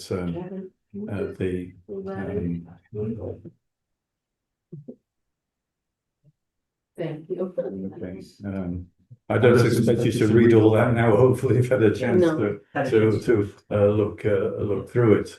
But what I really wanted to show is just what it sort of looks like. So we have a grey road and a grey trail, basically, and that little indentation on the left next to the curb is where the median would be. There's another picture of that. Will there be like, I'm just wondering, is there another curb that gets built in there? No, I don't think so. There's No, one. so it's just soil and then the trail. I'm assuming so, given that where we're at the moment. You're saying between. Well, where they show Yeah. the indentation along the curb, That's there isn't another curb on the other No. side of the median. no, Okay. not as I understand. That's what I'm following the question. The curb that is there is certainly the only curb. There Okay, isn't a so curb then there's separating the trail from the planting, grass. so then there's planting along the curb. Yeah. For, what is that? Was that There's a, a 1.8 meter median of sod Yeah. between the curb and the trail surface. okay, Yeah. So, I mean, what we're visually looking at is pretty close to what you're visually going to end up with. okay. And it's an awful lot of grey. So the thing is, what can reasonably be done to change that? I'm not relying on my own desire I mentioned before, Wim, but if you can move on, Kelly, to what happens widely in many communities. He's just come up so quickly on websites and what have you, that it's a colour that's used extensively to differentiate between road and trail, and to particularly be restful on the eye, have less heat absorption, and a number of other benefits. And there's your white line, penny, dotted white line, penny, separating the two parts of the trail. So this is not a new proposal. This is really applying what is used extensively elsewhere to enhance what we have existing plan is. There are benefits, as I mentioned, about lower heat absorption. That is rather a lurid pinky orange or whatever it is, as you see it there. In fact, in the valley, there are roads which appear much more like this particular one that's shown based on local granite. So it's not a new thing for Nova Scotia. It already exists. I'm sorry, Councillor. Is that image based on asphalt available in Nova Scotia? That particular one isn't. I don't think the palm trees would suggest that. But I do have photographs. Actually, I can show you. It's very similar. Put it that way. Very similar. So this isn't an extreme color. This is a soft color. It's meant to be, and there are lists of mental health benefits that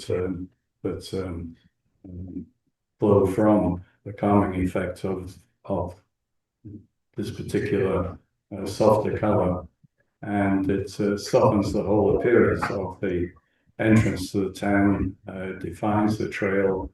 It's a little bit more comfortable for our four-legged friends from the heat of the dog walks in the middle of the day, and so on and so forth. I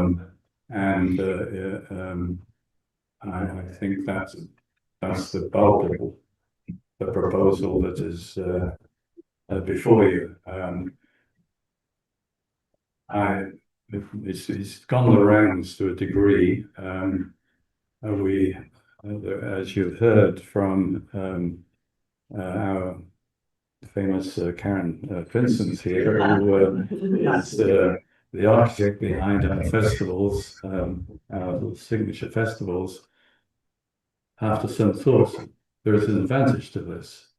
I haven't seen the message from Diane Emerson, who is a professional landscape planner, who had some input on this, and she would have been here, but sadly her husband fell and broke his leg the day after they arrived in town, and she's looking after him. Perhaps that's worth reading. I haven't, or commenting on. I haven't seen it. I believe Karen Vincent has the copy of it. So let's see if we borrow one better copy. I'm sorry about that. I'll explain that. You can just, when you're on, just have a few thoughts. By the way, there's photos of what I'm including for them. Yeah, I thought that's the one. This is all by way of preamble so far. Yes, yeah. Yeah, we don't have a motion on the. So that's characteristic of our council. We have a lot of discussion before we get to the motion. Well, we don't know. That's okay. We can. So I'll make a motion then at this point, and you can. So do you want me to read this letter from? At your pleasure, whenever you. Or during. Would council like a motion on the floor, or Yes. yes? Okay. So the motion on the floor is that, what is the motion on the floor?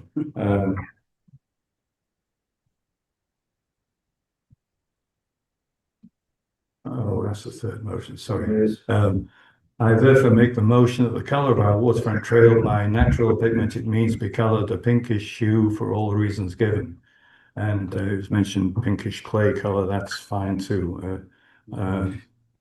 So that's the motion. Is there a second for the motion? Councillor Roux, seconds the, motion, Councillor, you had something you wanted to say? Just a couple of thoughts. So when we discussed this in November, of course, council at the time and staff was limited by the constraints of the calendar, the asphalt installation season, coupled with the lead times. And that cadence and that tight timelines, I'm sure, potentially influenced the prices. So sometimes, you gotta take, you take advantage of the deferral that was made last November. So we're in a different place now. We're at the beginning of the construction period, and I'm sure the timeline to make the change request would still probably would make meeting a late May paving. Maybe we have to give something to get something. I would be curious to know if we revisited the quote, because I believe this isn't a consequential amount of money to make this change request, if we might be able to find a more competitive price relative to the price that was tabled in November. So in November, it was, I believe the incremental cost is somewhere around $175,000. Which kind of gave us a moment of pause, but it was a bit of a moot point anyway, because we couldn't get the work done. We couldn't really defer that and sort of the paving done. But we're, now to me, whether it's the paving is completed in May or June, in my mind, the deadline is kind of June is looming, 15th of July. And at the end of the day, I think the more consequential decision around the cadence around the paving is really highest and best quality based on the timing. And so I'll be more amenable to revisiting the original budget estimates and going back to the market to find out what an incremental quote will be, and to get us to a point where we can weigh in and make a decision on Brian's motion. But I'm open-minded at this point. Councillor Faulkner?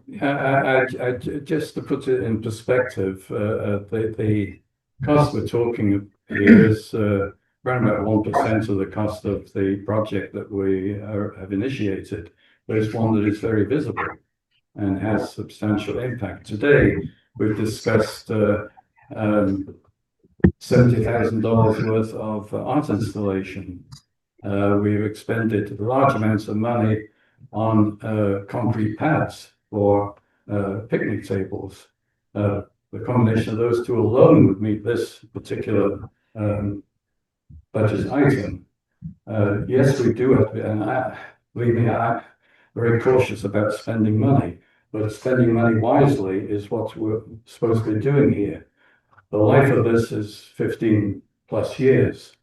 Other parts that we may or may not survive that long. So I do think that we have to think about be respectful of the amount that such a change would, but also balance that against the value of what it brings. So I'll just leave it at that. Okay, Councillor Boone? Yeah, as I listen, I'm all about aesthetics and creating that beauty that people are attracting to town for. And I think that, you spent a lot of money on this project. And at the end of the day, you want to make sure that you've got something that's going to be attractive for people. And I just in my area, just want to bring levity to it. I think we should bring the palm trees in. But We're just choosing the final trees for the meeting. but I do understand that we have to take a look as well from the budget, because that has been the other question within the community around the costs and so on. So anyway, I think it's important because we're getting close to the end, and it's important to have something that people are going to be pleased with in the end.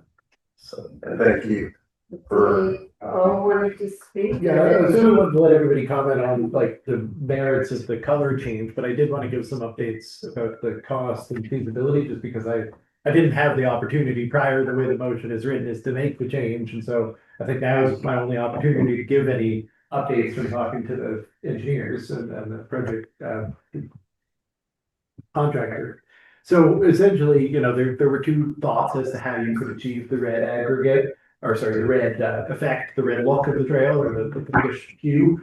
One was to have aggregate that is naturally red, which you'll find in Nova Scotia. So the references that are made to red aggregate in Nova Scotia, it naturally occurs in the area around Truro. That's the type of asphalt that's produced. So if you drive up to Antigonish, you'll see it all over the place, lots of red asphalt. That's not something they paid extra for, that's just what was there.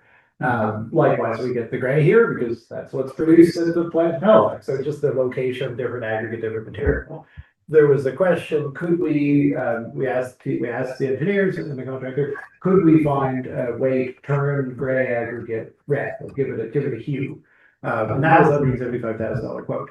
That had come back from an experiment in Ontario. I will say that subsequently we've checked in on that, and that parking lot faded to gray within a year. So not something that our contractors would recommend. That being said, I have asked them to go back and talk to Miller about, the different timing. The plant's not already closed. Maybe this time, the bringing of warm, it's the summer, warm asphalt from Truro, it's harder because it's a more complex thing to get it here quickly in the morning, get it spread, get your day. So they're going to consider what the cost would be to do that. However, I don't have that yet. I did send an email off just to say, hey, have we got an answer yet? But that is the one conceivable way forward. I think the good news is that of the two options might be the one that doesn't have any delays associated. There's no materials to be ordered from out of province. It's just a matter of delivering asphalt from a different location. So we probably will be able to get a price by our next meeting and make a determination. However, that's not what this motion says, obviously, and so, I would suggest that we be given the opportunity for council to have the price and the feasibility of timeline impacts before making a decision. But I do believe that we will have that shortly, and it's down to the cost to bring the asphalt. It's much easier presumably to do in the summer, where the plants are not on the verge of closing for the year, and it's not working with temperatures that are not ideal for long transport of asphalt. So I think there's more potential to pull it off now with red aggregate that we know would work. But I would caution council against proving it before I have any pricing information, because it may be more than $175, it might be less. I really don't know. Okay. And Councilor Carter, you have a So letter. a couple of things. One is that I appreciate the CAO's suggestion of finding out whether, if it's possible, to work with the Truro option. And I just want to put on record that I've always supported the concept of having a non-black asphalt surface. But during our discussions in November, on learning that the cost was going to be $175,000, sort of lost a bit of my enthusiasm for that. So I'm happy to hear that there might be a less expensive option to achieve the desired result, and I think it is the desired result.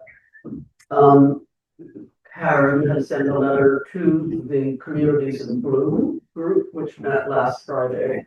And we did discuss the idea, essentially the question was what was reported in her letter today. And the discussion of communities in Bloom, which unfortunately was a bit rushed, was very mixed response. Some people simply said, get over it, it's not a big deal. So it was quite a mixed response. It was not definitively in favor. Diane Emerson, who is a registered landscape architect, did convey her sentiment that it was a good idea, and then she later followed up with an email that said a little bit more about her experience professionally with colored asphalt. And certainly recommended it. It all has to do with the aggregate that is used to make the asphalt. And she really is encouraging the town to explore that as an option prior to the final asphalt being put down on the pathway.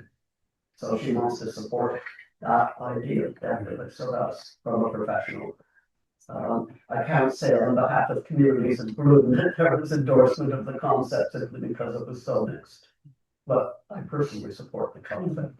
But I would also support hopefully the decision to have financial information. And we did have a large group of people who did come in November to a meeting. There were, I think the gallery was full of people who did express, not just the pink, but maybe crushed gravel or something that was not as hot and whatnot. It wasn't only for the color, it was the surfacing itself. So there was quite a bit of weight back then, if you remember, that meeting. Anyway, what would you, any more comments first? Council It's Wilson. not really a comment, but I'm cognizant of what the CEO just said, and that is that there is a possibility that we could come back in a couple of weeks with a price for that off pink aggregate. That is a similar price to using the black, and what really will be gray, let's be honest with this. And I think we should defer this motion until we have that number. But having said that, I'm a big fan of black and gray. You're wearing gray, it's obvious. Quite happy to leave it just the way it is, with a white stripe down the middle. And we definitely, if there was any difference in price, vote against this initiative. Okay. So we can either take the vote now, or we can defer it. I'll let the maker of the motion weigh in on this first. Well, perhaps we could at least get over the first hump of the color desirability of the color, but make it subject to satisfactory financial costing. Which is in the eye of the beholder. Mhm. I said, which is in the eye of the beholder. Yes, that's Well, what budgets are all about. There will be some difference, there'll be some difference, or else every trailer would be that color that we see in, Well, no, I mean, Not- trails no. will be that color in the Truro area Yeah. automatically, and it will be and for gray. transportation. The transportation likely has some. Yeah, so you have to expect some change in costs. Oh, clearly, but again, it's within perspective of all the other costs that we've had when we've added curbs in, we've added all sorts of things in. And I think this is of such an impact, potential impact, that we shouldn't be too hung up about some expense involved. You don't get something for nothing. So I prefer to see the motion passed, but subject to satisfactory financial costing. So Mayor, I mean, just procedurally, we had this conversation in November.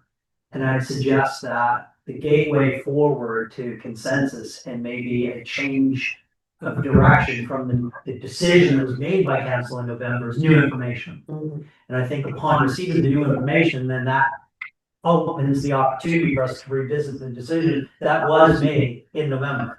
So I think the best way to take advantage of this new information is to receive it, get a report, take that into consideration, and then revisit this topic in 10 days. I believe the next council meeting's been moved to the 27th. And so, I'm prepared to wait patiently for 10 days, 10 or 12 days, wait for the information to flow to us. And then I think being realistic, there's an expectation that there's going to be a premium. It's just as the premium within the tolerance level that we can get our heads around. But I mean, aspirationally, and I think aesthetically, Brian, I think you made the point well, and I thought you were present. The package was very, very helpful to really bring consensus around the aspirational objective. It's just, I'd hope that if we defer this motion, and there's two other items here that I think maybe we should move on to, then fully be prepared to weigh in there on the 27th on this topic. And And let's keep suggesting this because it is such procedural, irregularity to do all the time, but the motion to defer that we talked about earlier. Or just, Is you just withdraw the motion. Well, that's what the mover could do, but anyone around the table could move to defer any motion if you feel that it can't really be considered till the following meeting. Yes, So if a Council, motion is deferred, then it arrives at the next package. just like the one we Just did. when we defer, today. so I move that we defer this consideration of this motion until the council meeting on April 20th. 27. Is there a second? And does the mover of the original motion? It seems the mood of council, so I have little choice but to. I prefer not, frankly, but I will vote for it, yeah. Okay, Probably makes sense, Mayor, for, and I'd like to move the council request staff, prepare a report on. One Yeah, one more time, because we're Oh, discussing. yeah, sorry, pardon me. all right, okay, so we have a motion on the floor to defer this to the April 27th meeting. We have a seconder for that, right? It was Councilor Boone. Okay, calling for the question. All those in favor signify aye. Aye, opposed? Okay, the motion is carried. We will revisit this and then we will have more information on the color of the Well, I aggregate. think Joe would Yeah, like to. And then- Yes, and then I'll hand it back Okay. to Councilor Paul Furman for the other two items. I do move that council direct staff to prepare a report for the April 27th council meeting, discussing the feasibility of paint-vented or colored pinkish hue aggregate to be used for the Edgewater Trail project. With the cost again, for the cost is the point. Yeah. Yes. Yeah, with costing. What did it cost unavailability? I think that's what Joe meant by Not first tired. year, yeah. Okay, second by Councilor Wilson. I got a feeling Carmen is gonna help us here. All those in favor, signify aye. Opposed, nay. The motion is carried. Thank you. And Councilor Coleman, you have. Oh, yes, this is more of a practical thing. The second motion really relates to, do we really want to call this a trail? We're surrounded by trails with signs all over them that say, ATVs and horses and, and who knows what else. The thing actually would be one of those things that would help separate it out all by itself, I think, visually. But, it seems to me there's an opportunity here to come up with a name. It'd still be our trail, but it'd be our trail called the whatever it is that it's called, the Bay Way or Kelly Wilson Memorial Promenade. Kelly Wilson. Considering the peace walk, there's a suggestion to have a peace in the title of that, and I said some reasons beforehand, but anyway, Councilor Thomas. So, I wrote down earlier, peace path. But, I think peace path could be something worth considering. Given the peace garden, given the peace run. They will provide a plaque to we. Yes, Councilor McCarry. Yes, I wonder if we want to make it like a contest, like open it to the public and naming, get people involved in what do we as a community want to call this? Well, I support the motion. I think this is wise to delineate from other trails. I think the consultation community would be backing good ideas the way to go. So the first things first, to support the motion. First, Brian, did you make the motion? I didn't read his hours. Yeah, maybe since we didn't technically put it on the floor, we could like slightly workshop it before you do, just because I don't know what you do with it, the way it's worded and. Yeah. So everybody seems to agree, good to come up with a name, so then is it to refer to policy and strategy, or is it to initiate the process, we don't know what the process looks like. To agree that we are going to come up with a name other than trail and to refer the discussion of what that process looks like to policy and strategy. I just don't know when you guys are gonna have time to figure it out.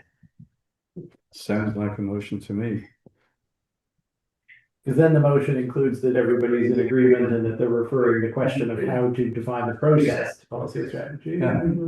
Well, I think the timing is somewhat important because we've had earlier discussions around signage.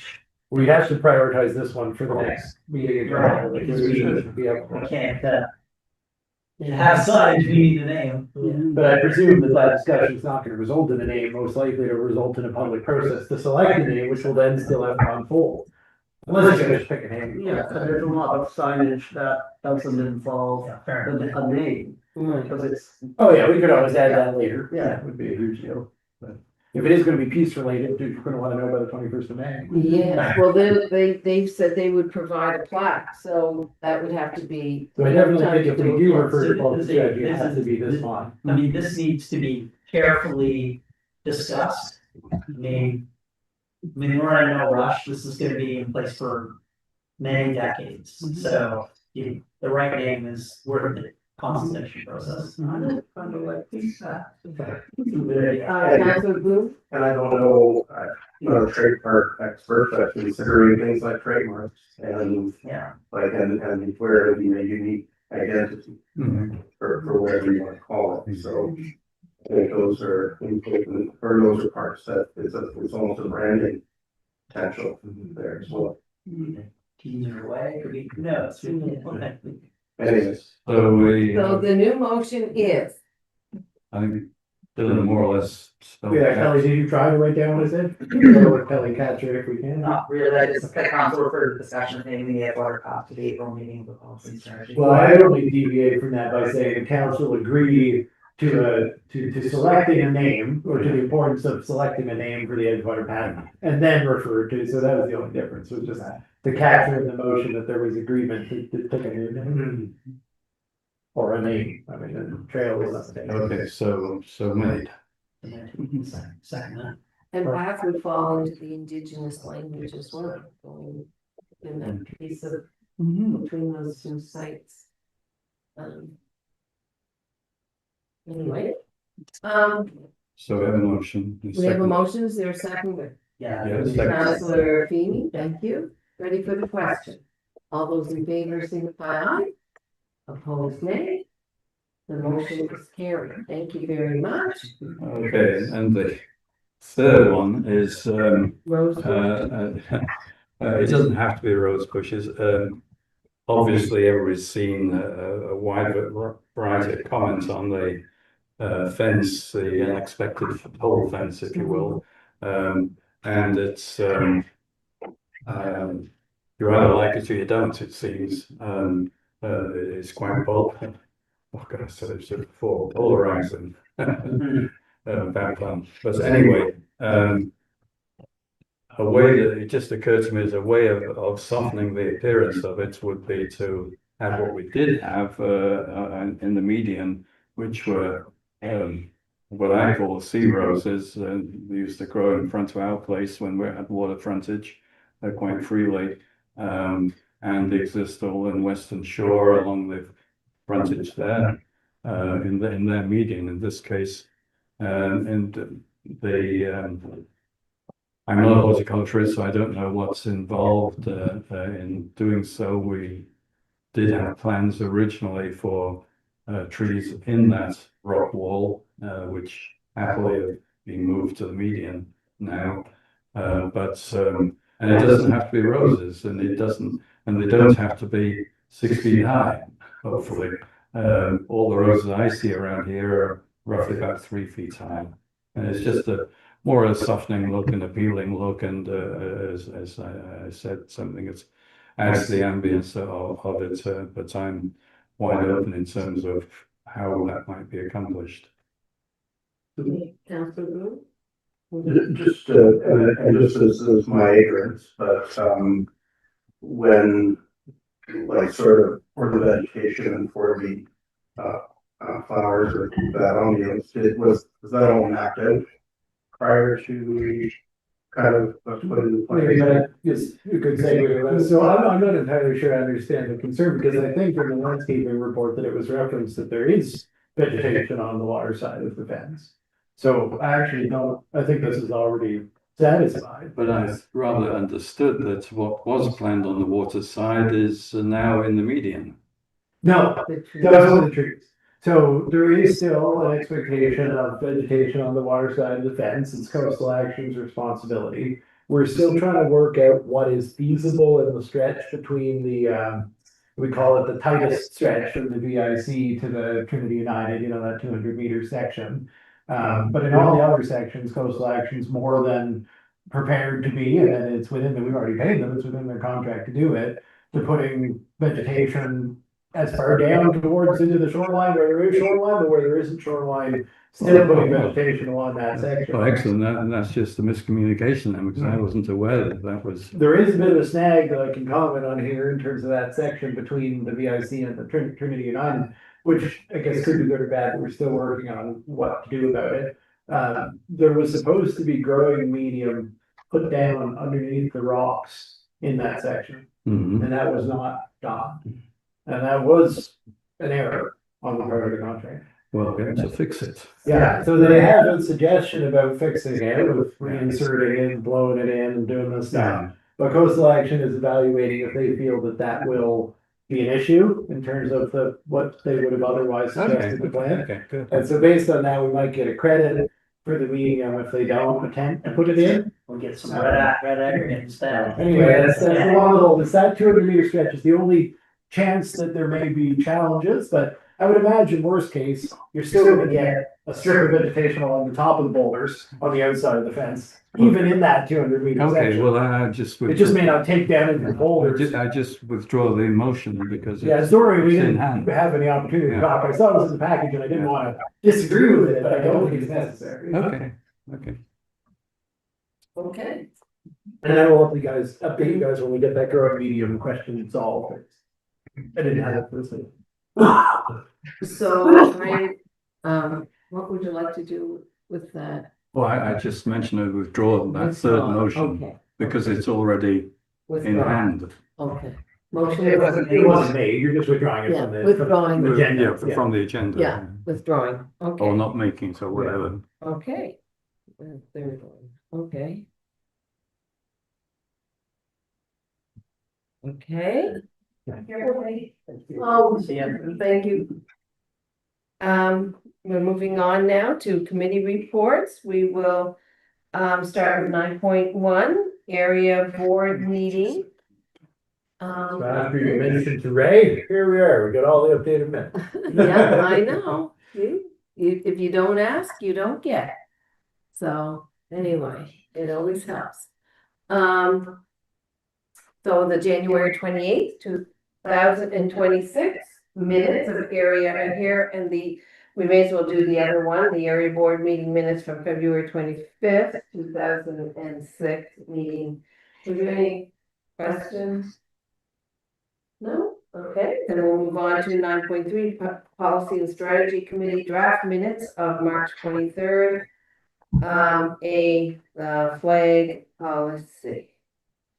Yeah, I didn't notice until right now that there's. Three calls, I just noticed that yesterday afternoon, I didn't realize. I mean, we don't always put them all there, and you're all on policy and strategy, so it's Yeah. not like you don't have access to the draft. Yeah, We're just noting that the draft film policy was missing from the package. yeah. And the fee schedule. But I don't know if that was essential, but I would have Is included the anybody's film. link broken on that, or just mine? Yeah, mine's gone Mine's too. broken, yeah. Oh, okay, mine is here.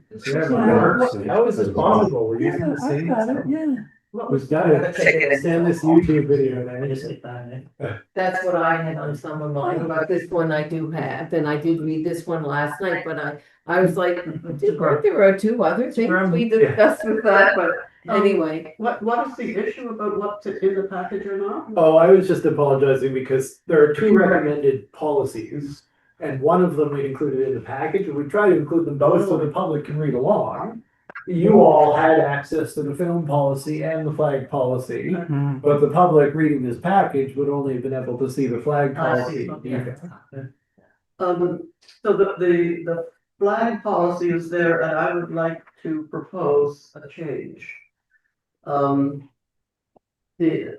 just recently learned from the Central Office of Communities in Bloom that the first week of May has been declared to be Community in Bloom Week.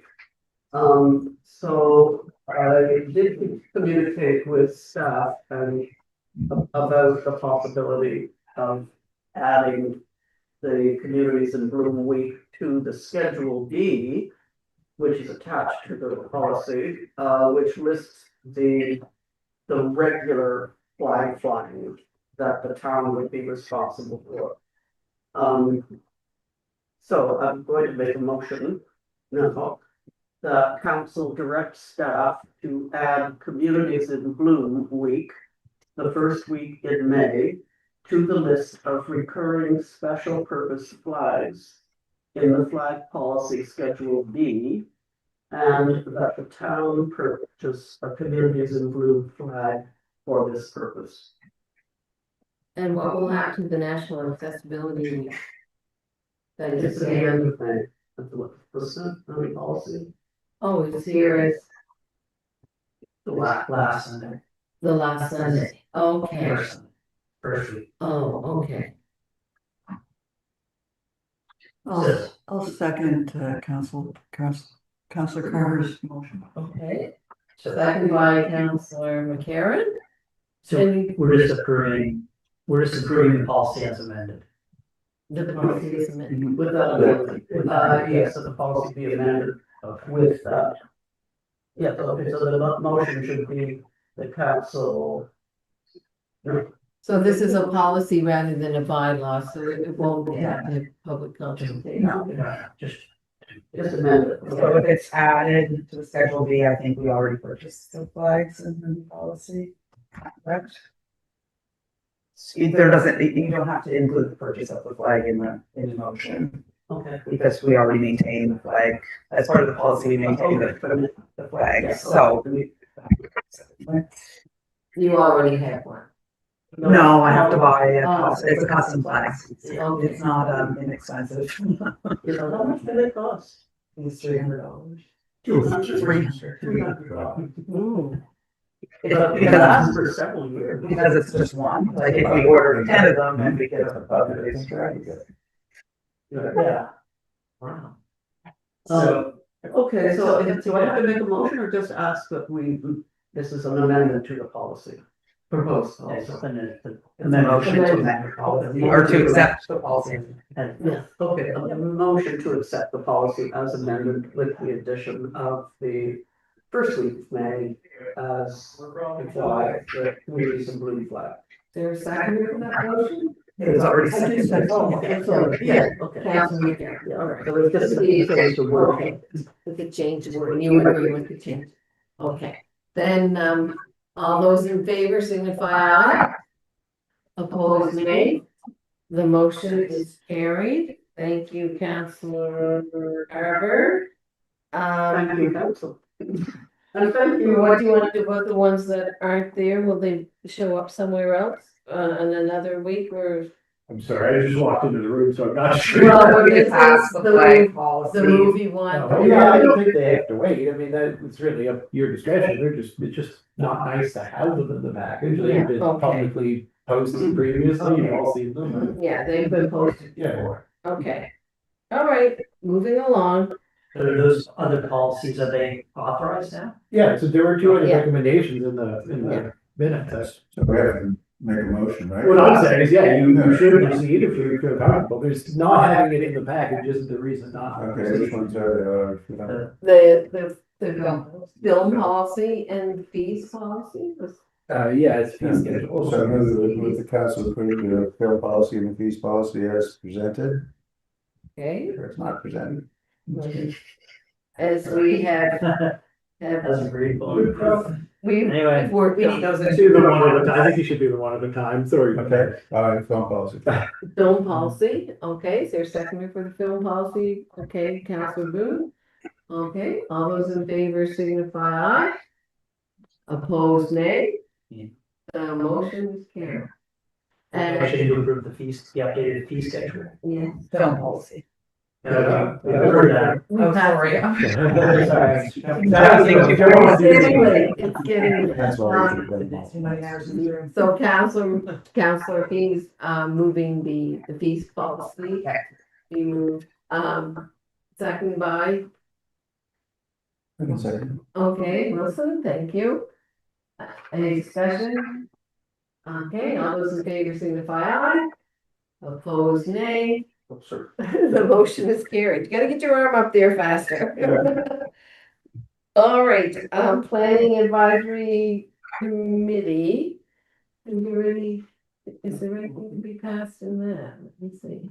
Asset management? We skipped that. Oh, sorry, asset management. There's nothing in that one. There's nothing in that one. Okay, then we go on to, There is one in climate environment. climate and environment. Counselor Carver, are you prepared to do that motion? Sorry, I'm a little bit delayed here. Take your time. Yes, this, was, an interesting question. As we're talking about a private property, a rather large private property in the town. Whose, owners had asked the town about financial support for, treating the woody, hemlock, woody adelgid infestation that threatened. And unfortunately, there's no mechanism available to do that. During the discussion, the CAO checked the options available under the MGA of the town providing financial support for that. For private property owners, and I can't remember the conditions that were cited in the MGA, but they didn't include something like the treatment for threatened invasive infestation. So in our discussion, we thought it might be worth referring the question to NSFM, because they have a climate and climate resiliency committee, and to see if they would take it on to advocate for inclusion of an additional item under the MGA. So the committee has recommended the council do that. So I move that council correspond with the NSFM requesting that they ask the province to expand MGA Nova Scotia section 81A to include climate resiliency measures. Okay, so you're seconder for this. And this is, okay, thank you, Councillor Wilson, for seconding. Is there a guide that would go with that, so that they understand what we're? Well, I think we put it in a letter. Oh, okay. And I just wanted to, there were a few other examples. It started with invasive species, but then there was a discussion about things like municipalities' ability to support fire smart programs, municipalities' ability to support upgrading drainage channels or armoring, having to do with inland flooding. Just generally speaking, the specified areas in legislation, are very tight, and municipalities may wish to offer programs in these areas. They're not obligatory, but they would be prevented from doing so currently. So that's sort of where the committee's discussion is. And that's under that equipment bylaw. Is that right? The equipment? Yeah, well, that's the area that we were looking at. I mean, at the end of the day, perhaps NSFM would find a different way to suggest the province would enable municipalities to do this, but I think our question is, would we want to, and it was acknowledged as kind of a can of worms when it comes to downloading, and, would we want to ask the province to let us do this, or that just means that then there's an expectation that municipalities would do it? Yeah. Yeah, so this gets put together by the clerk with your assistance, or you? Yeah, we can draft up a letter. Okay, and it gets signed by me or the chair of the climate? I think the council passes this. Yeah, it is council. Councillor Paul? Just for clarity, is this proposing actual financial assistance? It refers to loans in here. So this is the mechanism that would allow municipalities to create a loan program to assist property owners. So it is a It loan. doesn't speak to provincial money. It is a loan, it's not cash out. Yeah, it's a loan. Okay. And that the loans can be at whatever interest rate we specify. Yeah, the municipalities Yeah, have okay, create fine. their own programs, they just have the ability to do so, which we don't. Okay. Okay. So we have a motion on the floor. Ready for the question? All those in favor signify aye. Opposed, nay. The motion is carried. Thank you. And we will move on to the Planning Advisory Committee draft minutes. I think those are incomplete. And will be for some time, right? But there is a recommendation. Oh, is there? They decided that, you know, something came up in the discussion of the amendments and they felt that it appropriate in order to action it. It's noted in the minutes. Yeah. In order to deal with the recommendation from the planners, they should also be putting this recommendation to the council.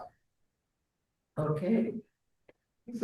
That the committee recommend that the council direct staff to prepare a draft Oh, yeah. tree retention bylaw for the council's consideration. That came up in discussion with tree removals and, That's my motion. yes, sorry, From, go ahead. so moved. Okay, second by, No, I want to make a correction. I was not at that meeting. Oh, I'm sorry, that's on me. Well, the correction of minutes is up to the planning advisory committee. This is just a report with draft minutes. Okay, Yeah, we'll fix it when we get. to the Yes, planning. yeah. I don't know. Must have just been a, Used to your be name on was that. there, I corrected it, but I corrected it the wrong way. Instead of deleting it, I turned it to council. You know what I mean? I should have just deleted it. okay, sorry. So a motion is on the floor by counselor and chair of the planning committee.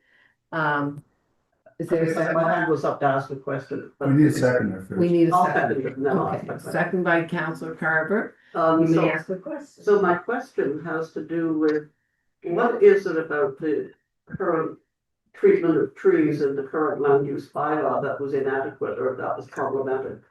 Counselor, The problem is they have a very extensive set of regulations. If you want to build, let's say you want to build a garage in your house, and it triggers the more than 20% coverage of your lot, you have to hire an arborist and count all your trees and go through a whole bunch of stuff to get that done, even though you may not be touching any trees at all. Right. So what people are doing is that they have a plan to build something and they know they're gonna trigger that bylaw, they cut all the trees down beforehand and then I they go see, to okay, permission. yeah, okay. So this is, in my opinion, an ill-advised solution to that problem. You say that this is not a helpful solution? Well, the committee felt that the only way to remove the provisions in the bylaw, which would leave no tree retention protections, was to recommend the council address it separately, as the planners have always recommended a standalone bylaw. This goes back to the municipal planning strategy, plan the home made process. There were two areas where we were given advice by the consultants that it would be difficult to regulate them within the land use bylaw because they do not, strictly speaking, meet the definition of development.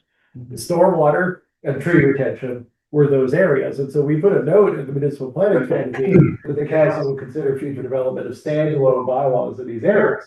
We did do that with stormwater management, and we stood up a separate process and bylaw, everything exists, but we didn't do it for trees. And in the subsequent time, all of the consultants' predictions for the ineffectiveness of the provision in the land use bylaw have borne out. And then we come back to the recommendation is then to develop a standalone bylaw. So that really was always in the planning strategy, the expected alternative. So the motion doesn't address the requirement to amend the land use bylaw. They're still working their way through that package. So So, who's the so the planning advisory committee, they got to this recommendation when they said, okay, this looks like a remove, we should be putting on, you know, we're gonna be recommending So- remove. But in the meantime, no reason to hesitate. Let's find out if council is gonna pursue this thing, because that's in fact what the planning strategy would contemplate if we remove this provision. So, but this supposes the council is going to authorize the removal of the terms in the existing legislation. Yeah, I mean, I can't speak for the committee members. I think the feeling was that they would recommend that and they would also recommend this. And I don't think they're entirely exclusive, but the chair might have an opinion on that. No, but the question is, but why are we, why do we need to revisit, introduce this new topic now in the absence of knowing what the cadence is on the removal of the existing approvals, the existing legislation?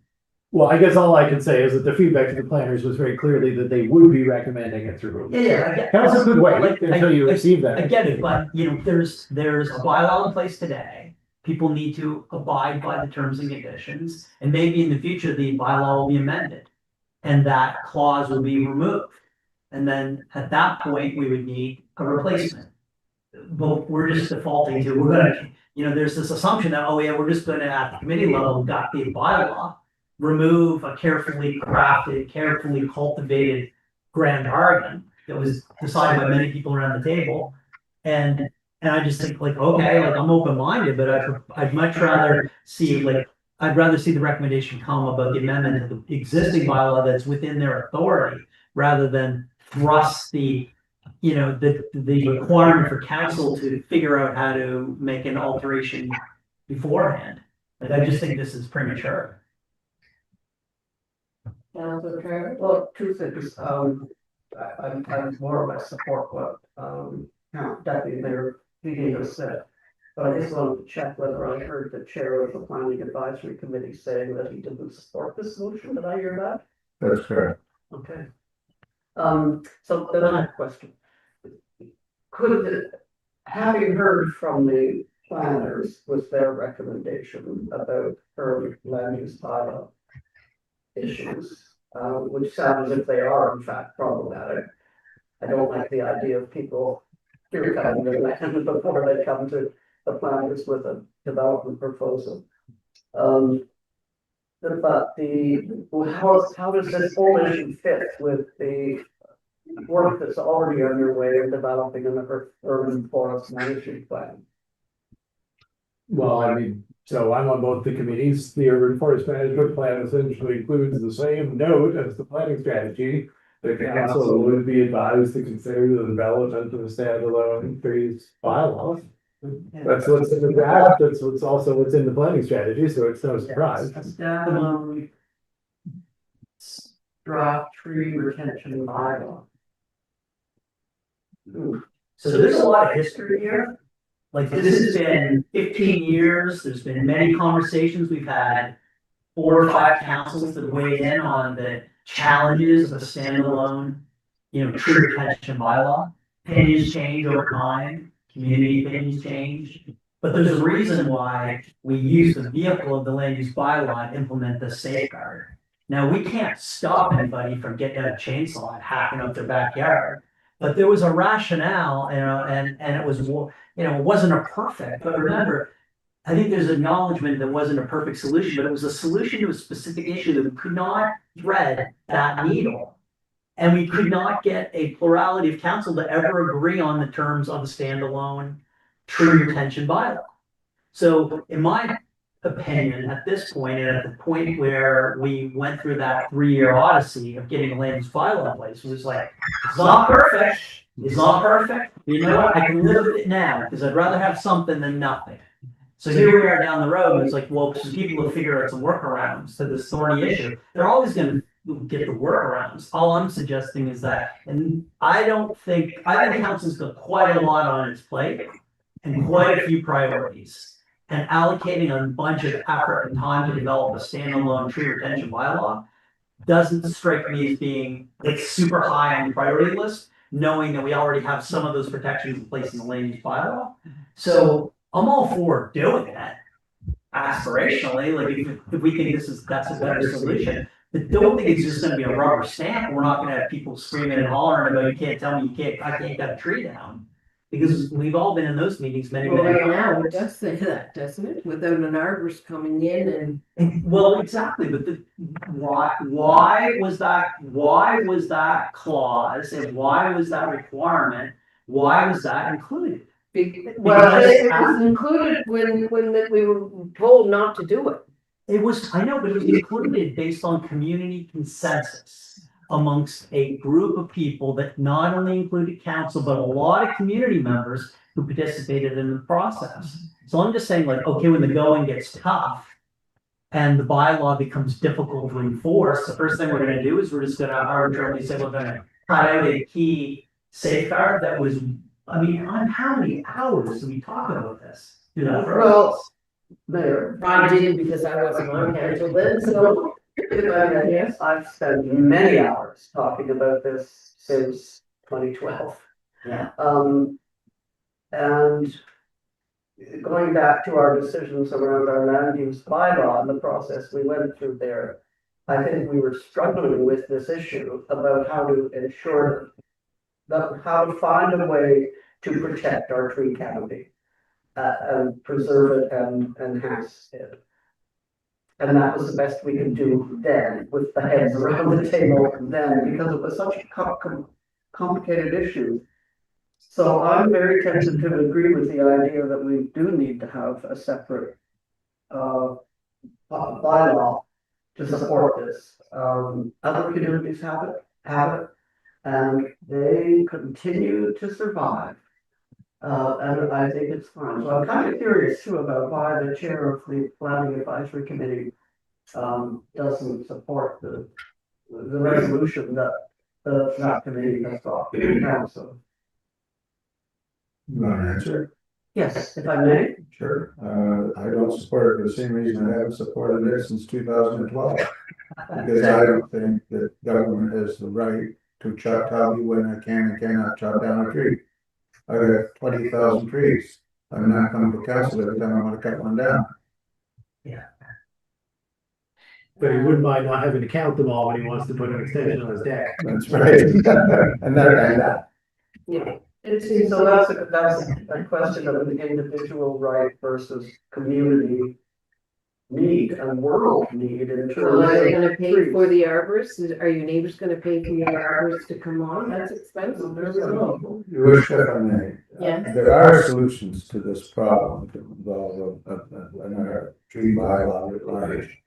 And that is a rework of the existing bylaw and the land use bylaw that is problematic, because the reason people are taking the nuclear approach to this is because of the innate requirement that even if you're not touching any trees on your property, if you're building a shed that increases the land coverage, you have to bring in an arborist and count all the trees and do this giant justification of when you're actually doing nothing. The solution that people have come up with is, fine, if that's the way you want to be, I'll just cut them all down and then I'll build a shed. It's a bad solution to a stupid regulation. But the unfortunate thing is, even if you make kind of a common sense tweak to keep those people from being frustrated, that saves a lot of burden on people who didn't necessarily mean to cut any trees. What you've still got is a requirement for those larger developers that is easily circumvented by pre-cutting any trees that they then have to replace. So you still have a pretty ineffective mechanism. Like you could tweak it, but I'm not sure there'd be much left to keep the value even, including the provision, which is just what the planners were saying at the planning advisory.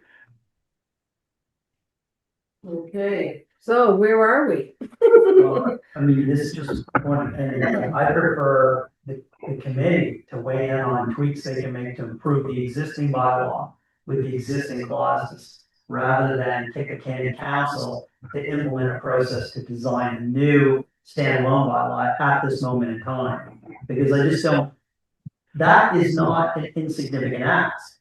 If we set this process up to establish a brand new standalone tree retention bylaw, that's just, like, that's a piece of work that I just don't know if there's an appetite to engage on with the level of effort to make it worth our while at this moment in time. I prefer to have the CAO and the deputy CAO and council focus on our mission critical deliverables on the existing plan we have. We're already having a hard time with agendas for the strategy and policy session. I think we'll all agree that this would require many, many hours of effort. And I just don't know if this is a priority. If it's a priority and there's consensus is a priority, then I'll get to work with all of you around the table to make it all happen. But I just don't get the sense that this is where we want to spend our summer. Yeah, so Carmen. that's too black and white for me. The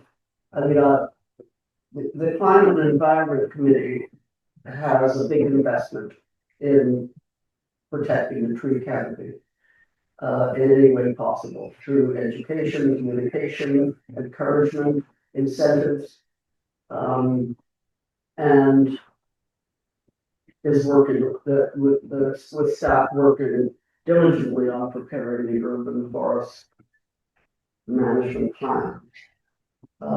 That's a big commitment, and it's based on a commitment by council. It's council's wish for this to happen. We have to find a way for it to happen.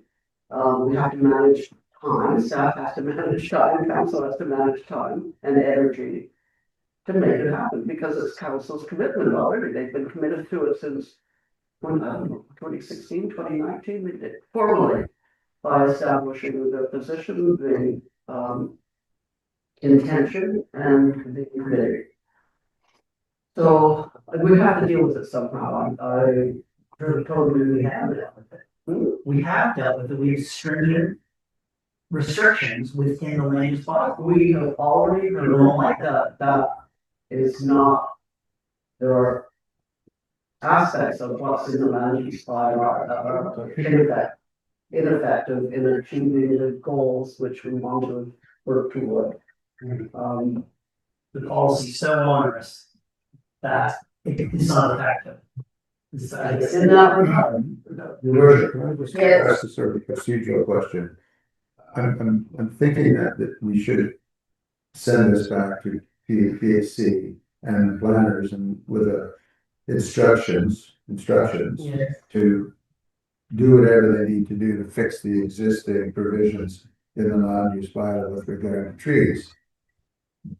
And I'm not sure how exactly we do that, but the problem we have is it's kind of like the American approach to negotiating when we went to Islamabad last week. Here's our position, take it. And that's the way the planners have been for years. They're saying, this is what you have to do, and if you don't do it, then I'll axle all your asses. And I think there are other solutions. So do you want to withdraw your motion and we But that was my procedural question. How do we do that? Okay. Yeah, Well, so- you're, I mean, I think the planners are more than fine either way, though, to be honest. Like, they don't have an axe to grind, they're just pointing out something doesn't work. So we had a good discussion with PAC about alternatives, and I don't think that the committee necessarily feels that there are any. But if council were to direct the committee to consider if there are any alternatives that could make this workable, that's certainly a direction that council could provide. And also refer the concerns to the Climate and Environment Committee for discussion and input as well. I mean, the more praise we have on this, the better, because it is complicated. Councilor Carey? It sounds to me like there's an overlap too, the forest management, the urban forest management and this bylaw tree retention, that there is an overlap and there should be more coordination between the two. That's why we have the three committees. But I also am not in favor of drafting a whole new standalone bylaw. I think that we can work with the bylaw that exists if it needs some modification. And I just want to be clear, the reason of this recommendation is that it is impossible legally to turn the question of whether you can regulate the cutting of a tree into a land use matter. It is illegal, it's not within our means to do it. That's what the planners have been saying, that's what they've been trying to get across.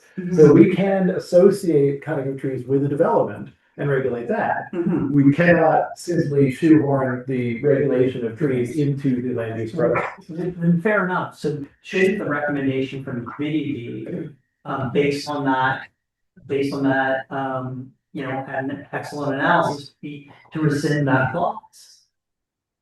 To amend the existing bylaw, to remove those safeguards. I'm sure that is what they will recommend. Okay, so let's just let them recommend that to council. Council can take that into consideration. We can weigh in and rescind and agree to amend the existing bylaw policy, go through the whole procedure to eliminate that clause, and then at that point, implement the next step. versus, So is this one of these where we say defer discussion of a potential tree bylaw till next year as opposed No, to? we just send it back. This could do that. Well, we send, it's 12 o'clock, we've got other business that we need. Well, I to wasn't get being in. flip, but No, so- sending it back to the committee is still going to achieve nothing because they have nothing. so I think you make the point, and I agree.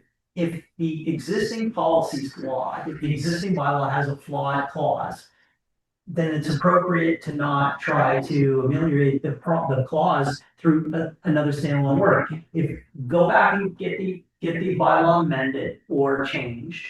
And then we'll figure out if there's an appetite to take up the gauntlet of putting new safeguards in place. And then figure out what vehicle, whether it's the climate change committee, the land use bylaw committee, or just council up, standing committee or ad hoc committee to figure out how we can do that. Councilor Carr.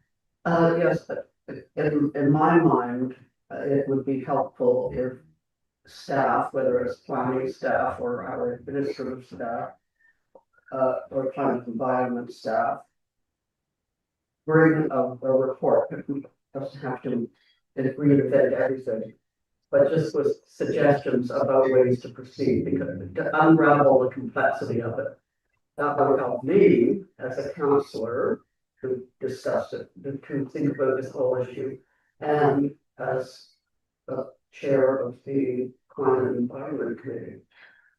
Is that possible? I mean, is that doable from staff So perspective? from my perspective, it's just a matter of a different motion. Like instead of a motion direct staff to bring a tree bylaw for taking council's consideration, it would be direct staff to bring a staff report on approaches to the regulation of tree retention. Yes, For council's thank you. consideration. That I mean, is it's a take a step back, but you still have some intention. Mhm. But there. I- Well, I just want to make sure, because I'm losing some sleep over this procedurally, so, because I was at 50 hours of meetings on this topic. And there was an acknowledgement that this had some flaws. But we're here a year and a half later saying, now, you know what, that was always pretty tough. There's a reason why that policy, those clauses are embedded in that bylaw. Now, if the consensus is after that it can't work administratively, then we should amend the bylaw and eliminate that flaw and change the flaw. And then the question is, does council have any other appetite to put in new safeguards?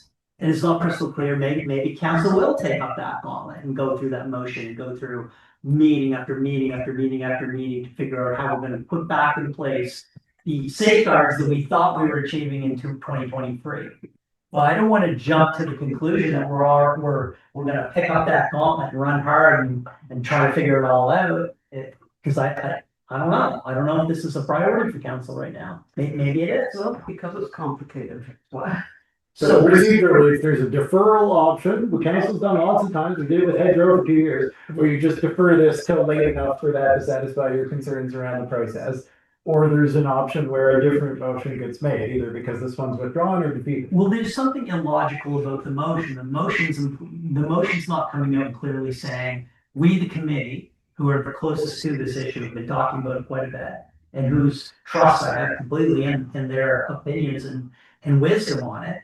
Like if they come to the same conclusion, Dylan, that you succinctly discussed, then I think that's a better motion. That's the better motion to amend the bylaw and to eliminate the clauses associated with tree retention. Yeah, the question, Joe, is just what do you do while you wait for them to give you that motion that I think the chair and I have already indicated is what they're going to do. Well, do you have a motion on the floor? Should you defer it, defeat it? Like, I'm just trying to help you guys get across the finish line here today. Defer it, defeat it, or reword it. Yeah, those are kind of procedural. So I would like to ask the mover of this motion, that's on the table right now. If they would reword the motion to direct staff to prepare a report on options to consider to support the retention of tree retention, to support tree retention. This isn't a staff. Well, we haven't voted on the motion, so we can. No, I But don't- that's actually different, it's all different than the other. And I would not do that. I would prefer to vote. Defer a vote, I prefer to vote. to vote on this, okay. So. Okay. So that the committee recommended, Yeah, okay, I just want to say one more thing. that the committee recommend that council direct staff to prepare a draft tree retention bylaw for council's consideration. You can vote yes or you can vote no. So if the motion is defeated, what does that mean about what can be brought back to council in future? A retention bylaw for councils. It's a big problem. So we're saying no to a retention bylaw forever and Yeah, ever. no, for our term. Unless Unless new new information. significantly new information is presented. I mean, the receipt of your report management plan could be considered to be. But this is the point. This is the point that we've got as many advocates for the urban canopy around this table as you're gonna find in the whole community. But we can't get consensus on this point. That's why we had to choose the vehicle that we chose. So like, I don't think there should just be any like, oh, well, don't worry, council will just solve this problem around this legislative flaw in the bylaw by simply passing a brand new tree retention policy. Good luck. You know how many years we've been trying to get that policy? If we could have got that policy passed, we would have passed it in Kelly's first term or second term or third term or fourth term. And there's a reason why we don't have it today is because it's really heavy lifting. And so I just don't think we should just take a motion that's buried in the minutes of a committee meeting and think council is gonna make this a mission critical priority for the next 6 months. No thanks. I just think we should just take a sober second thought, take a step back and say, if we want to put in improve, if we want to, what's the priority? The safeguard or the workability of the bylaw? And who is going to advocate for this the most? At this point, I think the motion should be withdrawn, frankly. Happy Yes. withdraw. How did you wrong, seconder, Council Boone, you were the seconder? I don't, No. Kelly has left the room and I don't know. Okay, so- okay. But, All right. I'm taking notes of what's happening now. I thought it was Kevin Yeah, who. Either way, whoever it was will Consider it. have that Okay. pushed. There's Okay, so we'll just move it on. Okay. Which then technically means there isn't a motion, so we can move on to there. I don't know what you'll tell TAC, you can figure that out. I got that figured out. Yeah. Okay. So we're moving on to Lunenburg County Senior Safety. Nothing to report other than what you saw in the monthly report. So we are going on to 9.1, which is the Anti-Racism, Anti-Discrimination Committee draft minutes. So you received it, they did meet on April 1st.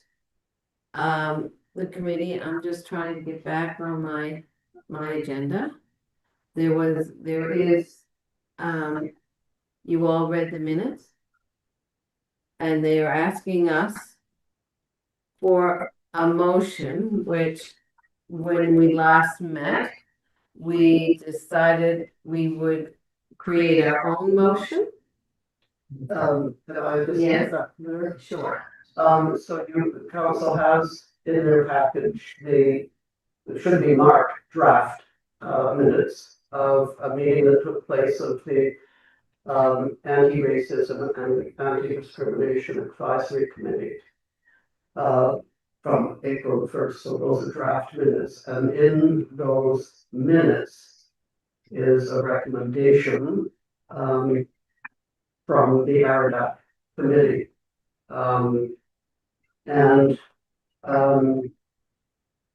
The recommendation, the essence of it is that it is recommending the continuation of the committee in a resource and advisory capacity. But in order to, before I make a motion to this council to capture the essence of that recommendation, I want to provide some background information. So the province of Nova Scotia passed the Dismantling Racism and Hate Act in April 2022. whereby municipalities were mandated to create anti-racism plans. In considering the recommendations of previous anti-racism committees in the towns of Lunenburg and Bridgewater, the 5 municipalities in Lunenburg County contracted to unite in a regional approach to this work. This was a local decision, not a provincial requirement. In developing the regional approach, the decision was made to use the model of the county's existing accessibility services, which was based on a regional coordinator and a regional advisory committee. In the past 2 years, since the what we call the ARDAC, that's the committee, since it was established, we've learned that that model has presented challenges for the anti-racism and anti-discrimination work which by its very nature has its own significant challenges and nuances. Nevertheless, despite those challenges, a draft plan was produced by the committee, by the province's target date, and is published on the province's website. At a recent meeting of the Lunenburg County Anti-Racism and Anti-Discrimination Advisory Committee, ARDAC, these challenges were discussed and acknowledged, including the unavailability of the coordinator. The main question was whether, given these challenges, the committee could continue to function. After deliberation, the committee sent a recommendation to councils that the committee continue to meet and work as reflected in the minutes presented on this council agenda. So with that, I would like to make the following motion. That the town of Mahone Bay Council supports the continuation of the Lunenburg County Anti-Racism and Anti-Discrimination Advisory Committee until the end of the current intermunicipal contract in September 2026. We heard the motion.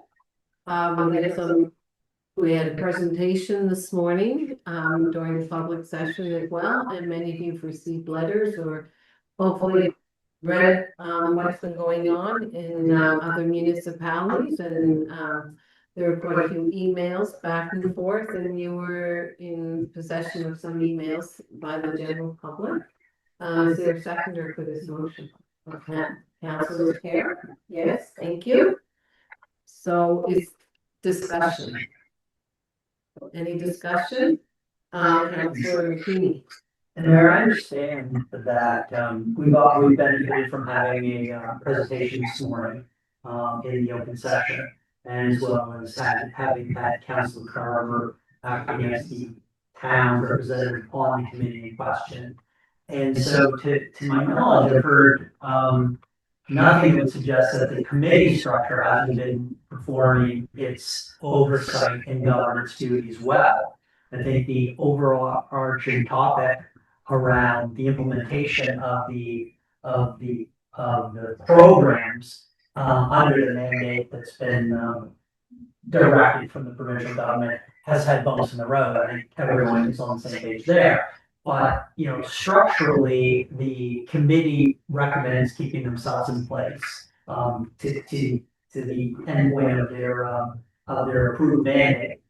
And I'm a little surprised that staff at Modal is not supporting that recommendation, and in fact recommending the polar opposite at their committee meeting this evening. So I support Councilor Carter's motion, which is backstopping the recommendation from the committee. I think it's wise to continue the committee's mandate, and I'm a bit surprised that that's not the general consensus of all the partners. But we'll wait patiently and find out what the rest of our peers do over the next 2 weeks. Okay, anybody want to weigh in? I agree with Councilor Carter's motion, and I thought it was a considerable amount of conversation that has happened around our council table for months now. So I am very much for moving forward and continuing as is with the work of the committee myself. So I haven't been swayed in any other direction. at any time through this time period. Councillor Carter? I can't remember if I forwarded this letter to the rest of the members of council, but it's a letter from the Second Story Women's Center, which strongly endorses the continuation of the intermunicipal collaboration around this whole issue. And really supporting the idea of the importance of finding a way to collaborate. So this experimental model didn't work well, has had its problems, but how can you do better? And that's something the committee can continue to talk about and make recommendations about. The support for continuing this is coming in all directions. We haven't received it all, but it's certainly going to places where there is more opposition. And Megan's presentation was it provided a lot of clarity, as well as to the work of the committee. I mean, you've always brought a clear voice as well. But when she struck me, if you're not comfortable in this conversation, then you're not doing your work. And I have to agree, there have been uncomfortable conversations, and there will continue to be uncomfortable conversations. But that's the only way we change anything. But I don't know if there's a way, because what I just read out, that preamble was not included in the package of the actual revised motion. I'd like to see the whole thing included in the minutes, if that's possible, as an attachment. Sorry, just repeat again what you. There's nowhere in our public record of what I just said, my whole pitch. Is there a way of including it somewhere? So not just the whereases and everything on the motion, but everything that you just said verbatim? Oh, no, with that document. Yeah, well, you included that in the preamble to the motion, so we can. Yeah, I know, but it wasn't included in the agenda. Oh, it doesn't matter. It doesn't matter. Kelly can still include it in the minutes. You read it. Yeah, it's fine. It'll be in the minutes. Okay, thank you. But I just, my only bit of clarity was you referenced a lot of other interesting information. People will have to watch YouTube to get the full conversation, but we'll include the preamble in the minute. Thank you. Okay. Being no further discussion, I'm calling for the question. All those in favor signify aye. Opposed? The motion is carried. Thank you very much. Please pass that on to your committee members, Councillor Carver, that we stand with them. That, I don't know, do we have any questions on? Oh, I'll go down there and check. Okay. This concludes our business for today. We're just checking to see if we have. Yes, but before we sign off.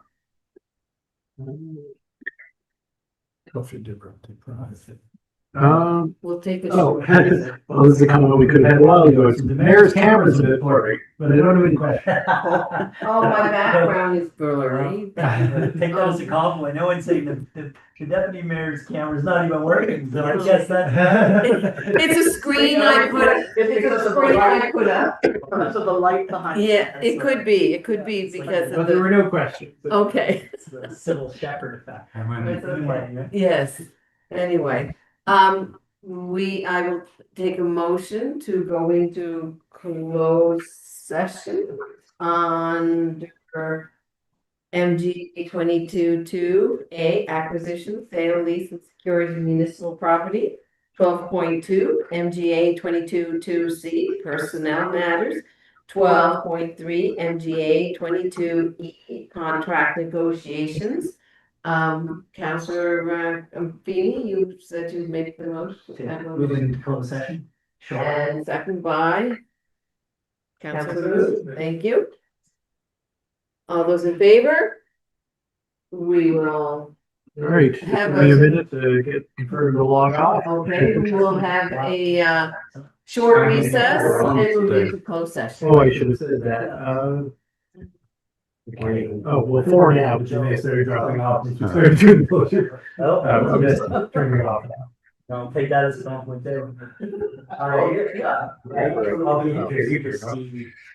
To see the Zoom calls. Is that weird thing? Typically, we do it right in line.